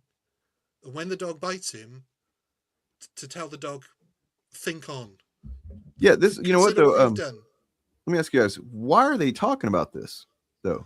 Why is this? What do you mean? We're halfway into the movie. Obviously, the dog flashback is going to be a pivotal kind of. It's sort of the Chekhov's gun, really. Chekhov's dog. Yeah. Mauler's Also, dog. Another symbol of the Chinese zodiac. As is Another snake, animal. actually. Yes. Snake, Elephant. We snake, see rat. you, Callum, putting these animal themes teases in here. Trying to sneak them themes past us. Don't call them themes. He doesn't like that. You have left. Do you ever wonder how little time you don't? How little time does an animal have? A rat, snake, dog. Oh shit! He brought it all together. Chinese zodiac, dude. Chinese zodiac. He did bring it together. You got to give him that, right? Like I did not see that coming. Actually, I didn't. Oh my god! He named all the animals. How are they going to get the other 9 animals? In case, because he also knows his audience is kind of fucking stupid, and he needed to spell. It's animal bingo now, though. He's got to get the other 9 animals of the Chinese zodiac in before the end of this. Otherwise, That's why we 0 started stars. with the shot of the farm to set it up naturally.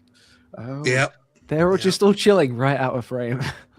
Elephant too, Are you just getting more comfortable killing me? Do I look uncomfortable to you? You look tired. Tired of the world you've made and the debt it's collecting. Is he supposed to be Jesus? That elephant is really not happy. He's Jesus because he talks about what his dad created, this big empire, everything. He's Jesus. I'm not talking about Jason Fleming now. I'm talking Sacrifice. Oh, okay. about controlling life and death. Maybe they're both Jesus.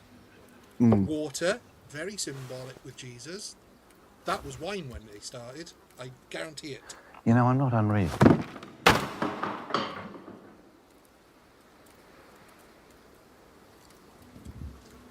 Okay. So why has he been like cool as a cucumber the whole time, and then he's like, I'm not unreasonable. "What's that about?" It doesn't make any sense, right? Like, It's just like a cool moment. So there's a cool moment in the film where he's like, "Kick the chair," because that's what cool guys do. they both seem like to be just constantly in flux with their attitudes and how they feel and what their intentions are. Just So I'll let you go if you tell me who you work for. I can't. Why did you take this job? Austin Powers has ruined that line. Who do you work for? Who does number two Who's work number for? 2 work for? Yeah. This is like a fucking blind date. Neither of these guys know a damn thing about the other one. How are they in the same room? I mean, so okay, the question you just asked was something about this job. What job? Getting kidnapped? Is that the job? What are you talking about? What if I'd love to know just a smidgen about what the fuck this guy is here for. Just anything. Like, it's fine if you're gonna do the thing where it's like starting in media res of this kind of tropey situation of the execution gone wrong. But then, like, if we're already in the middle, then these guys need to know the start, because they didn't start 9 minutes ago. They started, hours ago, days ago, perhaps. This is someone that he has gone out of his way to fucking kidnap and with the intention of executing, and he like seems to know next to nothing about him, except that I guess he was doing. Was he a rat? He said he was a rat, right? Like he's a rat. So it's kind of a rat situation, I guess. He was ratting on something. I thought the rat was a metaphor. Yeah, I don't think the rat meant that he was a rat. So what the fuck did he do? Why is he? It's okay. So we know he's asking him if he's loyal as well. Like I kind of want to go back, and I'm not going to do this, but I mean, I kind of want to go back and just like start taking notes of like the things that we can glean from what's been said so far and see what can we put together. The only thing I've gleaned is that Jason Fleming knew his father. That's the only bit of information that. This seems to be. Well, I mean, he might have lied about that too. He might have lied about that, but then the details meant that he at least knew of the father. He knew who the father was. So, and so that tells us that this guy inherited his mob business from his father or something, or maybe he works for his father still. Something like that. We're trying, Mauler. We're trying. Westminster. Ah, the gas. Snitch deserved it. And what did the parish deserve? That gas killed on exposure. They died well, all things considered. Besides, the city now has a real god to pray to. So some people got killed in what, like a execution with some poison gas. Is that right?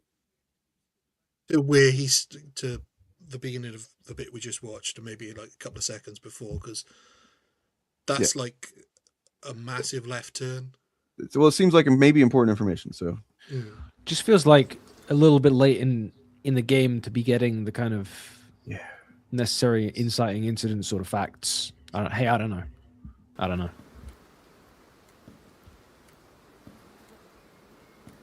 I'm not unreasonable. So I'll let you go if you tell me who you work for. You'll meet them soon enough. Why did you take this job? Westminster. Ah, the gas. Snitch deserved it. And what did the parish deserve?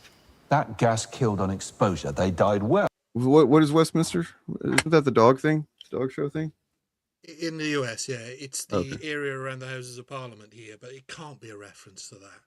Westminster's like what we call the government. It's a nickname for the government, basically, because they work at the Palace of Westminster. So that'd be like saying going to DC or something. Yeah, it's like if you're with saying Washington. Right. Yeah. Which can't be. Because they talk about the parish. He's some sort of political assassin. Maybe he's killed like a rogue MP that was not replying to, people not getting their bins picked up. Wait, is this a political thing? Well, Probably News not, to me if 'cause it is. But then politics he is says woke. the So- gas killed the whole parish, which is like No, he said the whole I. village. God, who knows? Yeah, is he talking about the Abbey?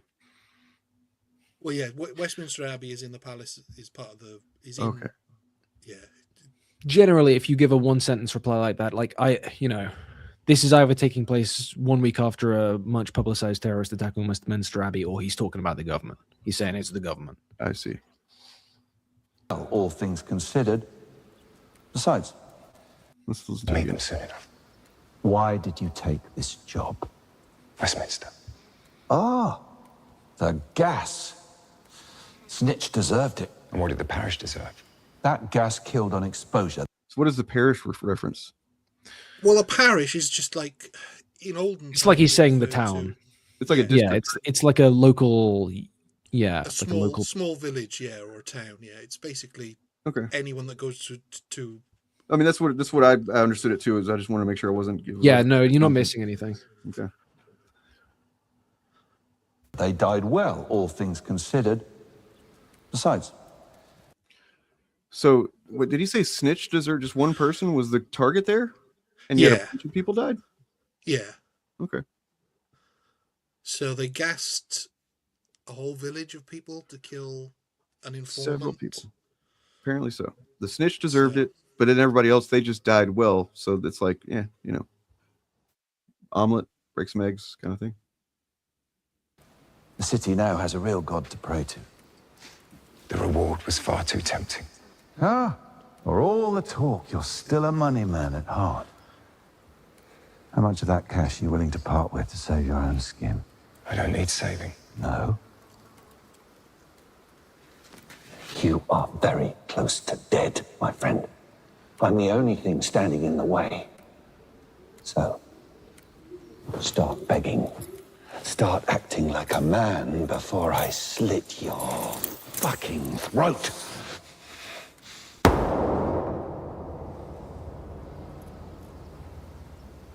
Why didn't you use your subordinate's gun? You are joking. My gun has taken more people than the plague. It ain't about to stop now. This guy's a Besides- Mauler self-insert. Yeah. What? It's things like that. Why did he say ain't? It's not part of his vernacular from everything we've heard. It's something like that I butt up against. Because he's not using... He said ain't? Well, ain't's Yeah. what gangsters say, and this guy's a gangster, so...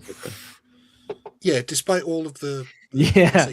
colourful language that he's used so far and the proper speech, to slip in an ain't there, not for, like, not intentionally, it's just weird. Also, if he's just going to...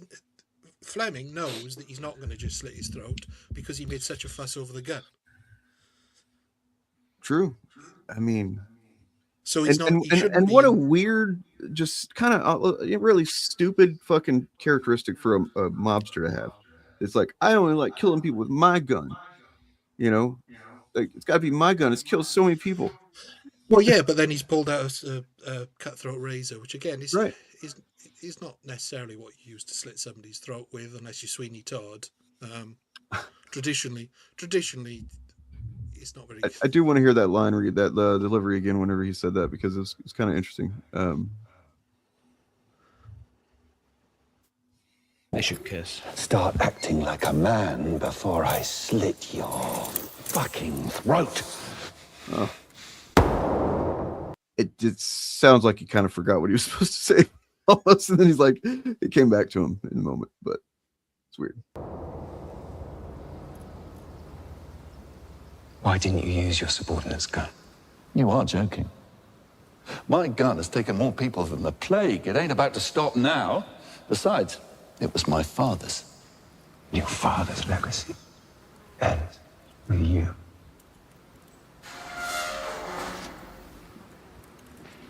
Daddy Issues and Animal Lists, the movie. Yeah. And once again, see, now that we're learning a little bit more about this guy, the mobster guy, he's killed a lot of people. He's just killed so many people.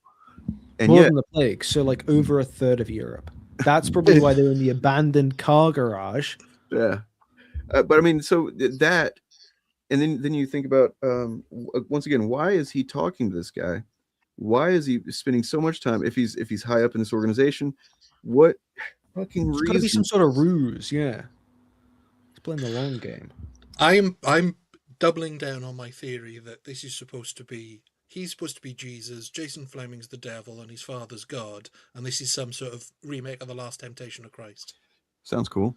I mean, that sounds hopefully that's what it is. I mean, I would give it 2 thumbs up. Or possibly this is Revelation, and the 4 people sitting on the chairs were the 4 horsemen of the apocalypse.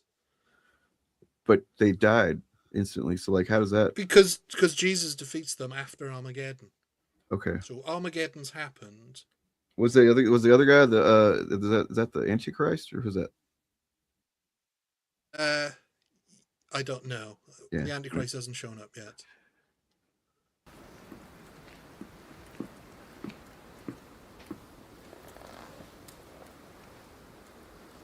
That's Gun fix, bud. Why did he do that? Why did he do that? He didn't do that for anybody else. Why doing it for this guy?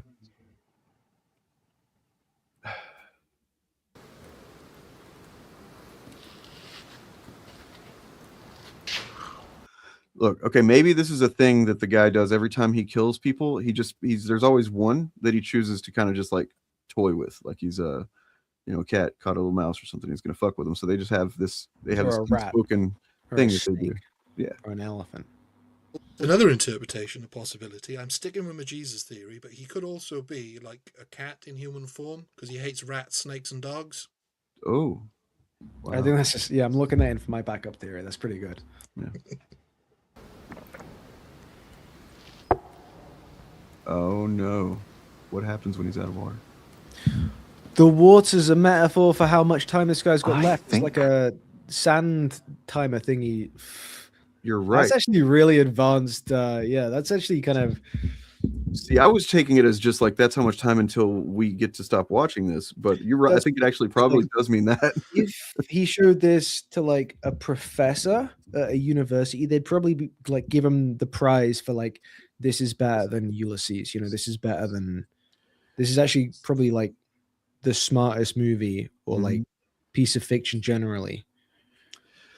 It's really high level. This is breaking some new ground. High level shit here. And wow, I did not realize that Jason Fleming was that much shorter than the other guy. He must be huge though, because Jason Fleming seems like looks even shorter when they're in the 3 shots. So tiny henchman could be Ben Kingsley. He's gonna let him go. You're a smart guy. Resourceful. Is he? Strong. I feel like I'm letting myself live. I understand. I don't. Hey. Hey. You didn't flinch when the gun jammed. Why? What a good time. Hey, they said the title. He said the thing. Wait, keep it on pause. Keep it on pause. Keep it on pause. The henchman is actually this guy's buddy, and he did something to the main guy's gun. Right. Right. Makes sense. That's why he didn't flinch. Yeah. Turn the tables. Yeah. We'll see how it plays out here. We're in the home stretch. Oh. I would like to formally retract my last theory. All theories seem to be out the window at this point. Wow, didn't see that coming at all. One bit. Why is that supposed to be a clock sound? Because it sounds like a gun. It's like a mixture of the gun and the clock for like thematic reasons, which are bad. Yeah. Inevitable. So he's got a teabag him. He's gonna assault him. I'm sorry.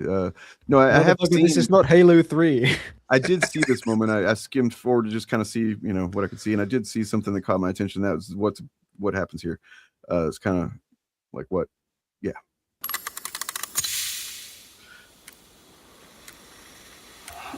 What? Oh, God.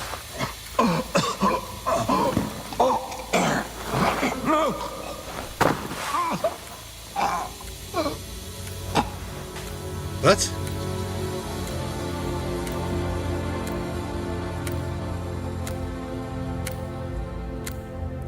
He didn't finish his water. What? Because none of us know how much time we have left. Oh, I've all got in bigger good time. questions than Oh that. my god. Yeah. So presumably, this guy got himself captured as like a suicide mission because he knew that when he had some of the gas implanted in his brain or something.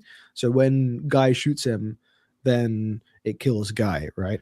Right. Whenever he said they mentioned the poison gas like 2 minutes ago in the runtime, and so 9 minutes passed talking about rats and shit. Then the goes, "Hey, something happened with some gas, maybe." And then like, I will say this: I didn't expect to have much of an understanding of what had happened when it was all over, and I think you're right. I think that's what was being. That's what they were going for. But like, you know what I think back to?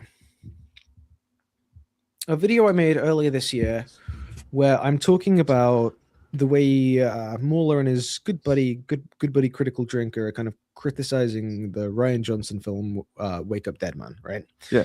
And they are wrong to say this because they have not understood the mystery. But their big thing they keep harping on is like, there are so many easier ways they could have done this murder. Yeah. There are so many easier ways this motherfucker could have killed the guy. Yeah.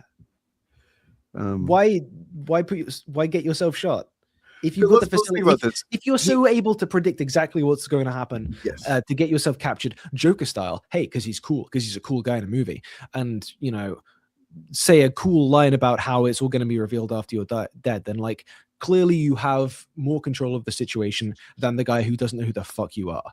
He knew that. Why was this the plan? He knew he would get. It was the plan. Captured. He knew that he would get captured, but he would not be searched. No. And so the guy would shoot him in precisely that way. Can we scrub back to like the kill shot? Because like, where is this gas hidden? It seems or did he flick a thing? upper Did he body like bite a trigger in his like in his tooth to like trigger it? Because the gas comes out the top of his shirt, which all right. And I do also want to point out how this guy continues like to a dead man switch or something. The gas has started coming out pretty heavily by the time, like, I mean, he keeps going. Like, if I shoot a motherfucker and he starts emitting fucking Joker gas, my ass is leaving the car. Fucking running, dude. Yeah, this is what I mean. Oh, yeah, he just bends in for that sniff. So it seemed to come out of his shirt collar, right? Yeah, so presumably some sort of dead man switch. Let's yeah. It looks like it comes out the back of his collar, but is that a practicality thing of that's where they hid the gas, the smoke bomb? Oh yeah. Is it supposed to be coming out of the hole that he just shot in the back of his head? Is it like a Kevin? Is it like was it Kevin Bacon in getting his arrow through his neck kind of situation, where they just kind of made the best of the shot they got? I'm saying this guy knows he's going to be bagged, and he knows he's going to be black bagged, and the guy's going to shoot him, and he needs to gas him. So if I'm this guy, I'm probably putting together some sort of thing that I can kind of zhuzh up from underneath my collar to go underneath the hood, like this sort of like a gas mask type of thing to go over my nose and mouth. Then I'm activating the kill gas, and then I'm standing up and I'm sauntering out of this garage like I don't have a care in the world. Plot hole, maybe. I mean, I still don't understand what happened. Where did the gas come from? Why is there gas? Why didn't he use the gas earlier? Because the gas is bad, Yeah, like if he's fine with dying to like gas kill this guy, then like probably activate it when the guy is like kind of stood right over you, trying to give you like a skin fade. You know what I mean? Right. This only works in that. Yes. What if you just shot him and then walked away? Yeah. What if the guy's gun didn't jam? Which like clearly we're learning now. Moron, and he did. So there's no indication that the gun jam was the point. So let's circle back to at the start. Why did he skip this guy? if the gun jam was not planned by Mr. Fart Sniffer at the top, he thought it was a smart fella. Turns out he's a fart smeller. If the gun jam was not planned by him, then A, why does he skip the guy? That breaks the movie entirely from the beginning. B, why doesn't he, fucking kill him in some other way if it wasn't a negotiation tactic? C, yeah, like the plan, how this was supposed to go was motherfucker gets shot like from a bit more of a distance. Guy sees gas coming out of his shirt because he's like stood across the room from him. He walks out, and all in good time, everyone goes home and has a nice cup of tea. Well, and then also, let's think about the fact that he's reaching down there because he hears something going on in there, and it's like, why would you do that? Why? This guy's a fucking mobster who's killed lots of people. He's fucking clearly more than the plague. Yeah, a streetwise motherfucker. Like, there's no logical reason for him to be bending down to see, oh, maybe this is something friendly for me. Maybe this is just something cool and a new surprise that I get whenever he dropped some loot. Yeah, he dropped some loot. He dropped a rare item. And then, I almost would feel better if this wasn't bad. Because then I would be like, hey, you know what? Look, I can be wrong. It's halfway okay. But like, I feel like of course, it's just going to be seen as we're by his audience or them, that like we're just shitting on this because it's them.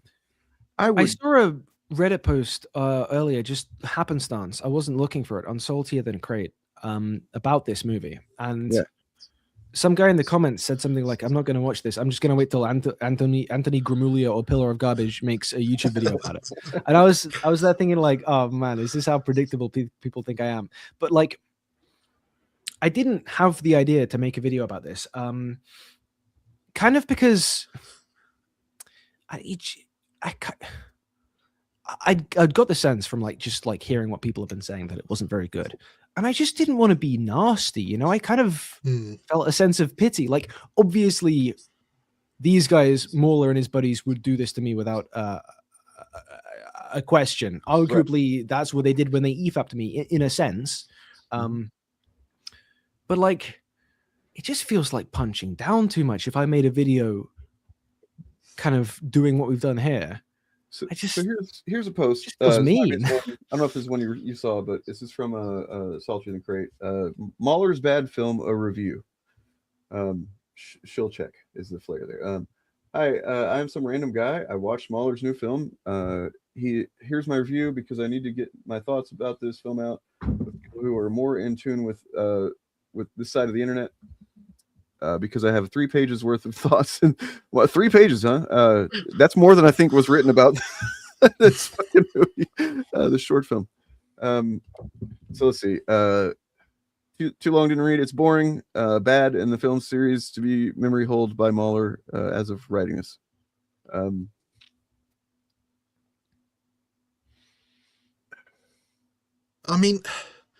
just kind of trying to skim and see if they basically saw the same as we did. While you're doing that, just like 99% of this is just sort of, I can see what he's trying to do. It's an attempt at some sort of like high dialogue that doesn't really work because Mauler's not a particularly clever writer, but he thinks he is. And if it had just been that, because at the start I was just looking for anything, just sort of looking to pick holes in anything, just for the fun of it, but it was just kind of dull and boring. 2 people talking and not saying anything, which, I mean, it gets you around the worries about plot holes or contrivances, I guess. If you just end up saying nothing, you don't have to worry about inconsistencies. So objectively, you couldn't possibly call this bad because nothing happens. Right. Well, I mean, except for the things that happen and are bad. Bizarrely, but objectively. The more these guys spoke and exchanged dialogue, I knew them, understood their characters less. Because there was everything was I don't want to say out of character because that was characters never established. They enter as types foundation, and the dialogue shows us that we're wrong to view them as those types, but it doesn't fill in what they are necessarily. Did he genuinely write this ending, or is this something the director suggested? Because it's incomprehensible. I'm assuming it is. I mean, it's the only way that No, I was going to say it's the only way that it makes a semblance of sense, but it doesn't. You know, it doesn't explain why it starts in the way it does and why these characters interact with the way they do. Because if it's me, honestly, Rogue Elements is better than this. I'm going to say it. I'm going to fucking say it. At least there's some, you know, shoot and gun action, even if, you know, there are problems. We get to see Critical Drinker get shot in that one. So Mauler kind of missed and the girl that you blamed the whole movie on is actually really good. I thought she was the best part. Yeah, she was pretty good. Well, that's, you know, look, I will get Mauler. I like the other knew, woman. I think Mauler the other was woman like was this. good. Mauler said, look, I'm going to have a girl in my movie, but we're just going to shoot her immediately and get her the fuck out of there because I don't want her ruining my shit. You know, don't want her messing up a line. Right. But I just don't know rewrite why you would the dialogue have on this this. ending. If this was me, and I know perhaps it's a bit cliched, but I would have cut to black when he pulls the gun up to his head and have the shot fired in darkness. So yeah, it's implied that maybe something else is yeah. going on. Yeah, so it looks for all intents and purposes like he's just shot him in the back of the head, but we'll never know for certain. At least that's a better ending than this because, like, that's potentially good, and this is definitively bad. Where's that smoke coming from? That is going to bother me now. I genuinely think it must be like a dead man switch. Like he's gone in there to get some revenge or something. So as soon as his heart stops, it goes off. Yeah, it must be. So you guys want to watch now the 13.0 edit of Rogue Elements? Is it shorter? It's 32 minutes and 48 seconds. This is probably a good time for me actually to dip out. Yeah, I'm not going to be on much longer either. I gotta get doing some famous stuff. But this was fantastic. This was lovely. I mean, look, I can't help but, like I was saying earlier in Discord to somebody, I was like, I don't know. Did he do any kind of like enter any writing competitions in school? Did he share his writing with other people and kind of get it critiqued? Or, like, this does feel like somebody who just never ever has been said, hey, you need to work on this thing. This. Yeah, and it's the hubris as well. Like, yeah, I've tried to write fiction, not too much because I don't really have the time. But like, am I publishing it in any way? No, of course not, because it's bad, and you have to be bad before you get good. But like, if you think you're hot shit and you know how stories work, and you've got a kind of inflated self of you know, ego in that way. They're very anti-intellectual in that they're proud that none of them has ever done a course in film studies or it's like anti-expertise. It's the idea that anyone can do it, which makes a lot of sense why they have such a conservative, you know, tinged audience, and why they hang out with, you know, clear conservative and far right chuds. Because I assume that goes for script writing as well. Like, there's obviously no formal training, and it doesn't even look as if he's read a book on screenwriting. I mean, yeah. I mean, think of the hubris of being like, I don't know anything officially. I haven't learned anything from like any kind of a source that understands film or studied or anything like that, or screenwriting. But I have decided that the logical through line of a story, of a script, is the most important thing, and basically nothing else matters as long as that, you know, like it's. And you can see elements of that in this film, like, you know, these two motherfuckers are about to die and they're like asking each other to explain the plot holes. Like, why did your gun jam? Why did you not flinch? Like, this is another thing that I came across when I was making this Wake Up Breadman video, but like also I have always encountered in all of like Mauler and his buddies' attempts at film criticism is like they think that the function of a character is to be the maximally kind of intelligent and self-aware, like examiner of their own existence, like in the context of a film narrative. And like that's not how characters work at all. Is whenever they were so that whole issue between them and their one former friend of theirs, they were watching that Terriers show. And I think that was what it was, but I don't remember if that was for sure it, but it was something they'd watched, and there was a character that was like a kind of a career criminal or whatever, and he had broken into somebody's house, and then I think it was, trying to remember, it might be a little bit off details from memory, but it was like the guy he left something. I think it was either got caught sneaking into somebody's house or whatever that he wasn't supposed to, or he left something that then led to, you know, them knowing that he was there. And they nitpicked that, saying that like, well, this guy's he's a career criminal. He's like, this is what he does. How can you, you know, that's unrealistic. That wouldn't happen. You know what I mean? And it's like they don't account for human beings being human beings. It's really weird considering how much they hate the idea of a Mary Sue, that you can't have a character that is perfect in every way and then criticize every character who isn't perfect in every way. Yeah, that's a good point. And you can't say that about this film because the characters had no character. They didn't do anything. Yeah, they were all kind of like quasi Mary Sue's in the like.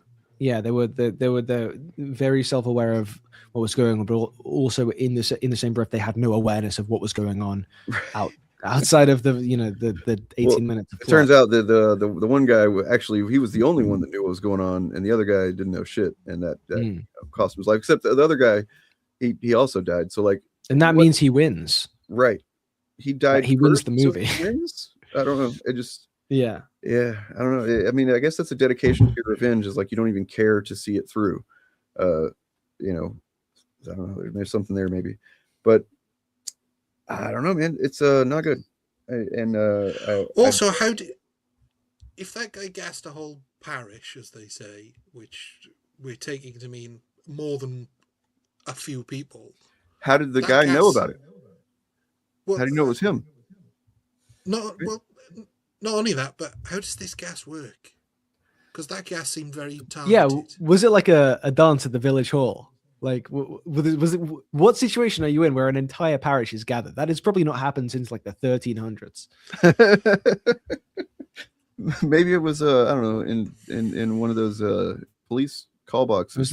It was the school nativity. Everyone was. Fuck, I don't know. I'm gonna go. It's bedtime for me. This was great. I'll see you guys later. Oh my! Hold on. Before you go, Killer, I just want to point this out. We're suffering from the dummy Kruger effect.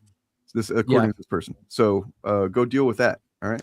All right. I'm gonna go and perform like Pillar of Garbage. Thank you, man, for being on. What's the thing? What's it called where you hit yourself in the head a bunch of times? Bone smashing.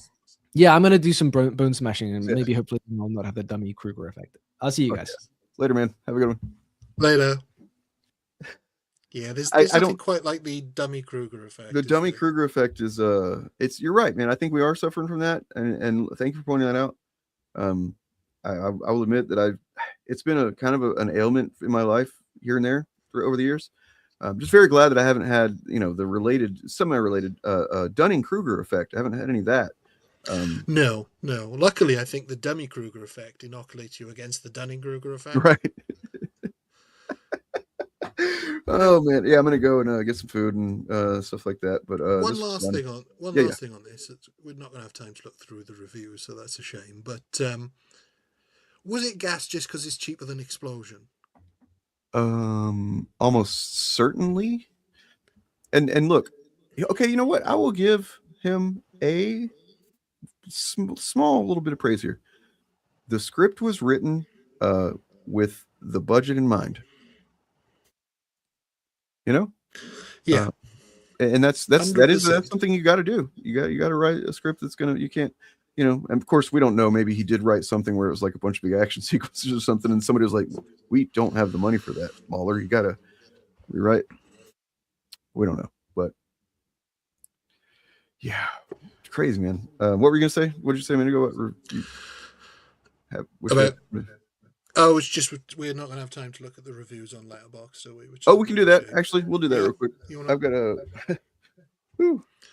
So yeah, my only thinking for the reason why it's gas specifically at the end rather than anything else, and then that's sort of starting at the end because to mention the gas then towards the end sort of puts that in people's minds rather than just saying you killed a village of people just to get to one snitch, which is the more economical way of doing it rather than introducing magic gas that doesn't actually exist in the real world.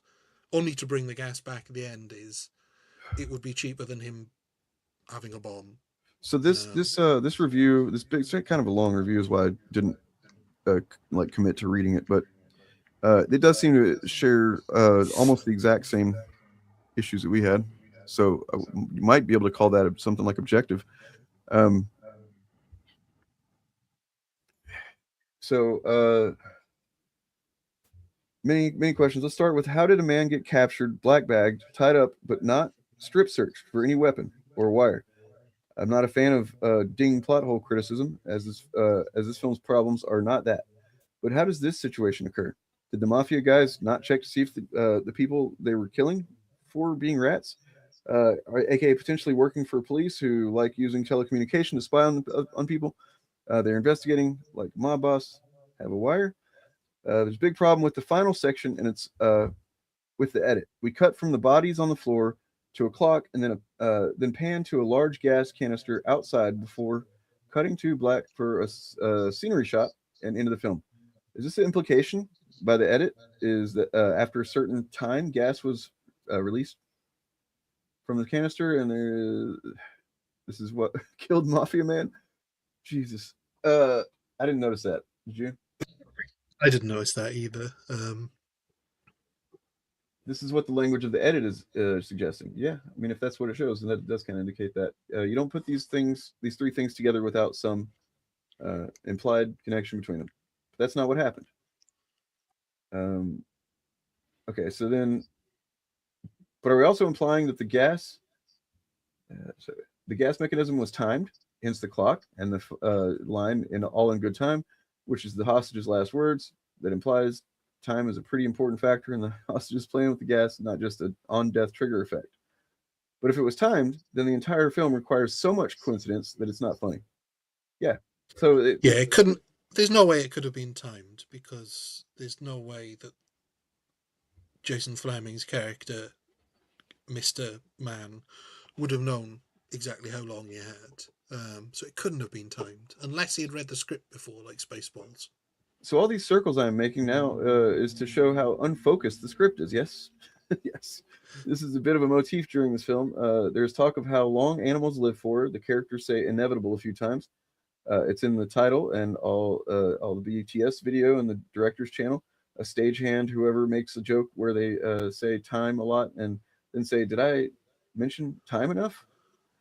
So even on set, it became a running joke. But the time, well, he wasn't there, so the time motif doesn't really fit into the plot, both thematically, plot structure wise, or in in the backstories of the character.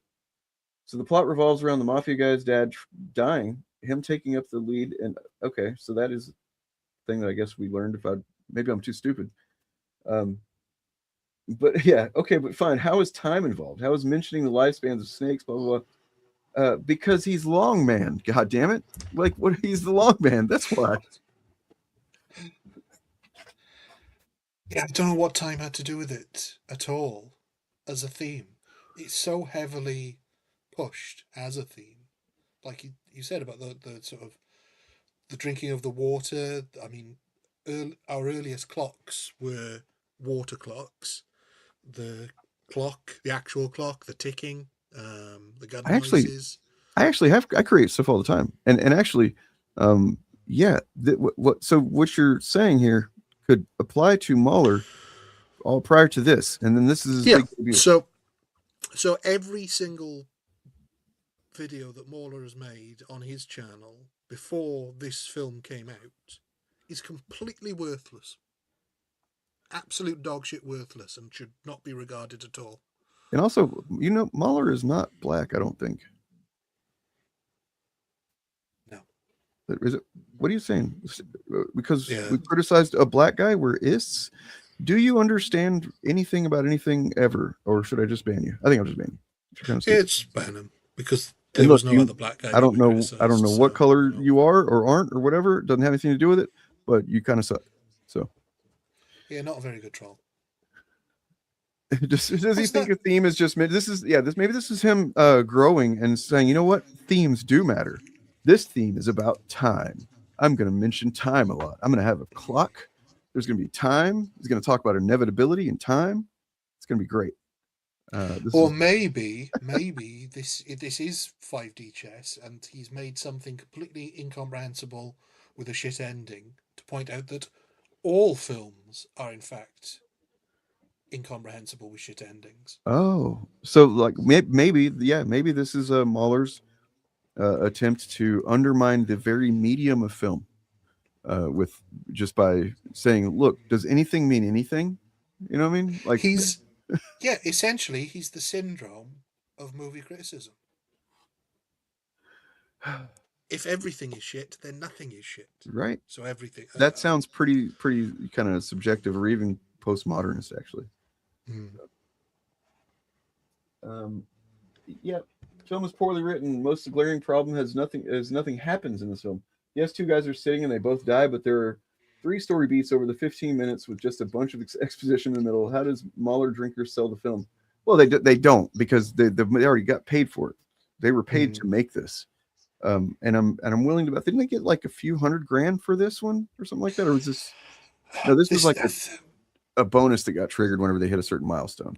No, this was always part of the plan. The plan was Okay. always that the funding would cover Drinkers Rogue Element sequel, which I'm really looking forward to, Mauler's film, and then a fan written film. Oh, the fan written film, that ought to be fantastic. You know what? It'd be kind of amazing if it was actually way better than the other ones. I mean, it's got to be, hasn't it? But then again, if you're Mauler and Critical Drinker, are you going to pick a script that's better than yours and produce a film that's better than yours? Right. Yeah. Or are you going to make it dog shit and say, maybe they didn't think that through? See, not that easy, is it? So look, I think the thing that we see over and over again, whether it's Eric July or Drinker or this, is when you're, and Morgan was kind of quibbling with me about this in Discord earlier, and that's fine. It's not really a kind of statement that you can back up or anything, but like, it seems to me that when you're approaching from like your foundation of making a piece of art is about spite or envy or just like, basically spite.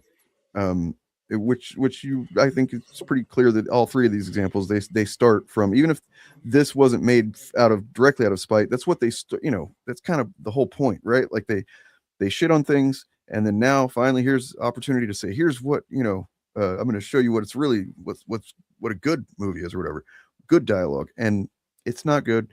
It actually shows a fucking in every one of these cases that these are the last people that should be criticizing things and being taken so seriously. They fundamentally do not understand the mediums which they engage in. They don't understand writing. They don't understand. And I mean, this is all subjective. It's not like I'm saying that you. There's just basic things. For instance, with Eric July too. So whenever he was asked about what is what was it that what's his name asked him, what are the three acts or whatever, he asked him something like that, and he was like, you mean like the first three issues of the comic? He like doesn't understand a very basic structure of a script and what implied. Yeah. And this is the thing I've always said about their view of art, is that there are rules to art. They definitely are. And what they've done is they've taken one of the rules, EFAP at least, to the extreme, in that a story has to be a logical sequence of events. But what they don't understand, because they don't understand all the rules, is that all the rules in art can be and are bent and broken by talented artists. Yep. So the famous Picasso quote comparing his earlier paintings, which were very naturalistic, to his later ones is, I didn't learn to paint until I was in my 50s or whatever the exact quote is. He's saying that he learned all the rules, and if he wanted to, he could produce realistic art that looked like what it was supposed to. But because he knew the rules, he could also break them and achieve more profound results. And let's think about, they just don't get. Let's think about the Chris Stuckman of it all, right? Chris Stuckman, who they have railed against and been pretty goddamn shitty about, and were really fucking crappy about his decision to, whatever you may think of it. They really zeroed in on his decision to stop reviewing things that he didn't like at all. And I on one hand understand where he's coming from with that, but I also understand a little bit of why he would get some backlash from that too.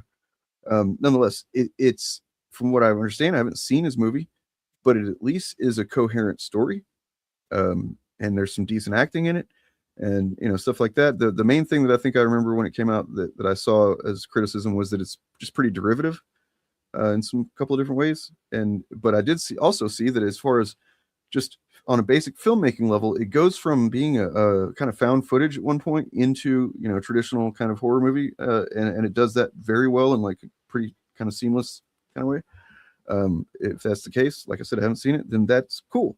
And that shows some level of understanding of, filmmaking.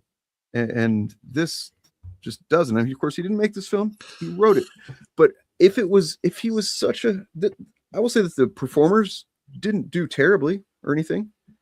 The two main guys did fine. The Bob guy is a little bit weird. Kind of a couple of different deliveries that were kind of but like for the most part, they're fine. I think that it was definitely shot in a way that picked up the action, quote unquote action, the way that it needed to. You saw everything that was going on. You know what I mean? But that's all. Like the things that are good about it, like I said, are despite the story, despite the script, which is not fucking good. Anyway. Yeah, and going back to what I was saying about the way we see the guy drag the bodies out, because in order for it to make sense logically, that's something you have to show if you want to show that the bodies are then taken out. Because the ending is so incomprehensible and the dialogue is so incomprehensible, and it seems to attempt to be some sort of super or subnatural or yeah. So, like there's something there, and then that kind of gets revealed to not be that, right? Like, well, yes, or does it, or like is there an element because of the heightened nature of it, because it's non-naturalistic? If those bodies had just disappeared, I can't help thinking it would have just added to that. Like, because at some points I thought, is this supposed to be set in the future? There were a couple of moments, a couple of things they said where I thought, is this supposed to be set in the future? Is it somewhere not on Earth, or is it? Wait, something... what happened? I don't get that at all. What are you? There was just a couple of lines towards the end where they talk about what's happened, and it sort of gives the sense of some sort of like there's lore that we don't know anything about. That yeah. Besides the magic gas, which again, well, also also live with because Buff Ben Kingsley. Why didn't he? Where was he at? Right. Yeah, I don't know what happened to him. I would assume that Buff Ben Kingsley had something to do with those gassings at the parish too. But I guess that's the downfall of his plan is he doesn't know for sure that everybody's going to bend over and sniff him. Yes. Man, what a piece of shit. This was fun. Mauler, make some more movies, man. Write some more. If people are going to fund them anymore, we'll see. But I'd be down to watch some more. It's entertaining in not the way that you intended. Well, there's always his story that he did for Eric July. Yes. And as soon as I can get my hands on that without giving Eric July a cent, then I will damn sure cover that. If anybody knows or has a way to access that Saints and Sinners shit, let me know. Because I do wonder as well, did he write that with the intention of it being incomprehensible in order to sort of try and be intellectual? Is it sort of pseudo-intellectualism where he's trying to say that this sort of elevated dialogue is meant to sound like that, or can he just not write? I think it's. Does he? I think those are the same thing, right? Like I think it's kind of the same thing. He thought he was writing really cool elevated dialogue. You could tell that every time they would say some quip back at the other one that didn't convey anything, and in fact only confused the situation a little bit more. I think that I can imagine him just going, "Fuck yeah, that's a fucking good." You know what I mean? Like he thinks that he's making something cool happen. It's. What about Amazing Fantasy number 15? What's that? Is that a bus or something? What is that? It's wow. Oh, check this out real quick. It looks like to have all of the released Epstein files in one place, more than 3.5 million pages printed and bound into books inside the Donald J. Trump and Jeffrey Epstein Memorial Reading Room. DOJ didn't follow the law, right? They failed to redact names and identifying information of survivors and victims, and they did redact names of co-conspirators. So each of these is about 5 pounds. If you take all 3,437 volumes, it weighs about 17,000 pounds. So if we read for 24 hours and we cover 2 pages a minute, we will read about 3 of these books. This much, this, and this. That's 24 hours of reading. So in order to get through all of these books, yeah, Vegas World Pod. I know. I was making a joke that I also didn't understand what Amazing Fantasy 15 was. I get you. Wait, Spider-Man debuted in Amazing Fantasy 15? I haven't heard about this. You would think it would I'm be a huge Spider-Man comic fan. #1, right? Yeah. Like, that's weird. That's how it goes. Batman was introduced in Batman 1. Superman was introduced in Superman 1. We didn't get Time Man's character motivations. That's Time Man. And then what was the other guy? I don't know. Come up with a good villain name for the other guy. I'm gonna need the audience to help me out here, but there's got to be something to do with him drinking that water. Well, I was gonna say the Dog Understander would be a good name for him. You know, there's got to be something to do with the drinker part of it. Oh, yeah.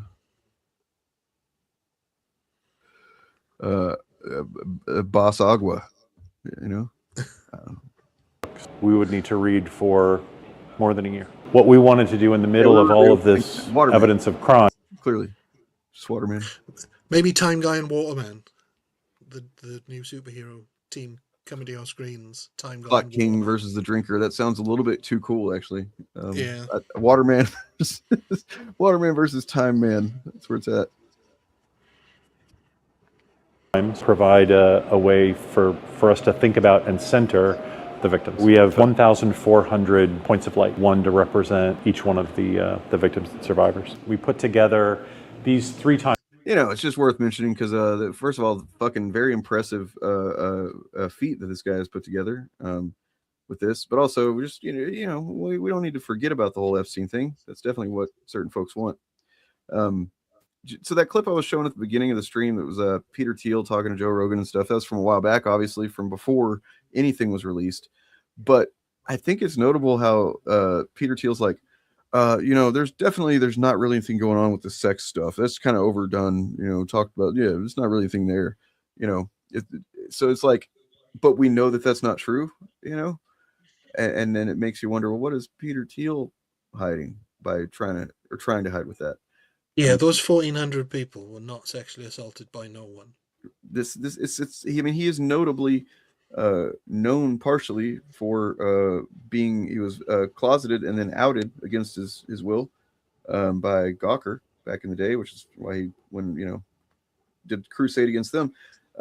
So I mean, that indicates that there's precedent established for him being very hush hush about his whatever he's into privately, which is understandable. I mean, if you're just don't want to share that stuff, I guess, whatever. But like if you're maybe diddling kids, maybe that's not okay. I don't know. No proof of that. Just notable that he's so certain that it's over. It's overdone talking about all that sex stuff with Epstein. Don't even worry about it. Look over there. It's kind of the same thing as Trump, right? We're like, oh, you still talking about Epstein? That guy, like, well, he's been dead for. Who even knows who that is or what he was up to? Nobody cares. Yeah. Mega Man Robot Masters. Yep. Well, that's fun. And I wish Bob Cass and others could have been here. Hopefully they will get around to watching it. Maybe I can put together a compilation of people reacting to it. If nothing else. Or they could save themselves the trouble and just not bother, because that was worthless. You could just watch our stream. I mean, I think the point's been made about Rogue Elements being better because at least it was funny bad. True. It was just so stupid. This is just so bland and uninspiring. I mean, I used to watch a lot of short films in my youth because they used to be on TV late at night all the time. And like Guy Ritchie made one called The Hard Case, which was basically a little bit of what he put into Lock, Stock. Yeah. And it's not brilliant. Hold on, real quick. Was there any music in that movie? Like in that, for sure, like throughout the runtime, was there any music going on? I don't think there was. Well, there was a little bit at the beginning that you said sounded like Dark Sure. Knight. But then, no, that's it. That was just the same music at the beginning and the end. In between, there was nothing. That's crazy. Weird choice. You know, I mean, I don't know. I'm not a filmmaker. I'm not sitting here pretending to be one. I just know that that's objectively a bad short film. All right. Ryan, nothing but media. Subscribe to him if you're not. Subscribe to whatever channel you're watching on, and you know, be sure to check out Bob Chaos, Organized Chaos. Check out Eric Bunks. Check out, you know, all the folks that we generally hang out with. We're all cool people. We like to have a good time. And I will probably be having a good time on Friday. I'm probably going to be talking about maybe the boys a little bit more. I might do some investigating to see what I can see about the kinds of people that are kind of railing against the boys right now. I definitely feel there's an inorganic element to it. Not to say it's all inorganic, but there's something going on. It's kind of weird. Yeah. Do you watch the boys? No. No, I never got into it. I had a couple of the comics back in the day, and I didn't really enjoy it. So I didn't. Well, I mean, the comics the show is objectively better in my opinion. In my opinion, it's objectively like the show is classier. They removed some of a lot of the shock that Garth Ennis does just for shock value, and you know it maintains the spirit while not doing any of the overt homophobia and just like misogyny kind of stuff that the comics did, which is good. I like the boys finale as well. I thought it was pretty solid. You know, could have been some stuff here and there that maybe better, but overall, I think every character ended up where they should have. Homelander definitely it was worth it. You know, to see how that played out. You know, I've never seen a villain offering to suck a guy's dick or eat his shit in order to not die. But there we go. It happened. He definitely did. See, look, this is what I'm talking about. I'm glad to see people in the wild here like you liked it. If you go look on the Reddit though, it's like Reddit over there. Okay. Yeah. All right. No, Eric Bunks was never fired. That's not a thing. I mean, I'm guessing you're just doing a meme because I think he's just joking. Yeah. Okay. Because regular viewer. Viewer. No, Eric's not fired. He's just you know, he just doesn't like us anymore. No. But then that is what we would say if he had been fired, that he's not being fired. So who knows what to believe. Oh, real quick though, got a couple little drops that I need to do. Just kind of get them out of my system. And here's this one. What's a little genocide between friends? Here's this. Miners! Miners!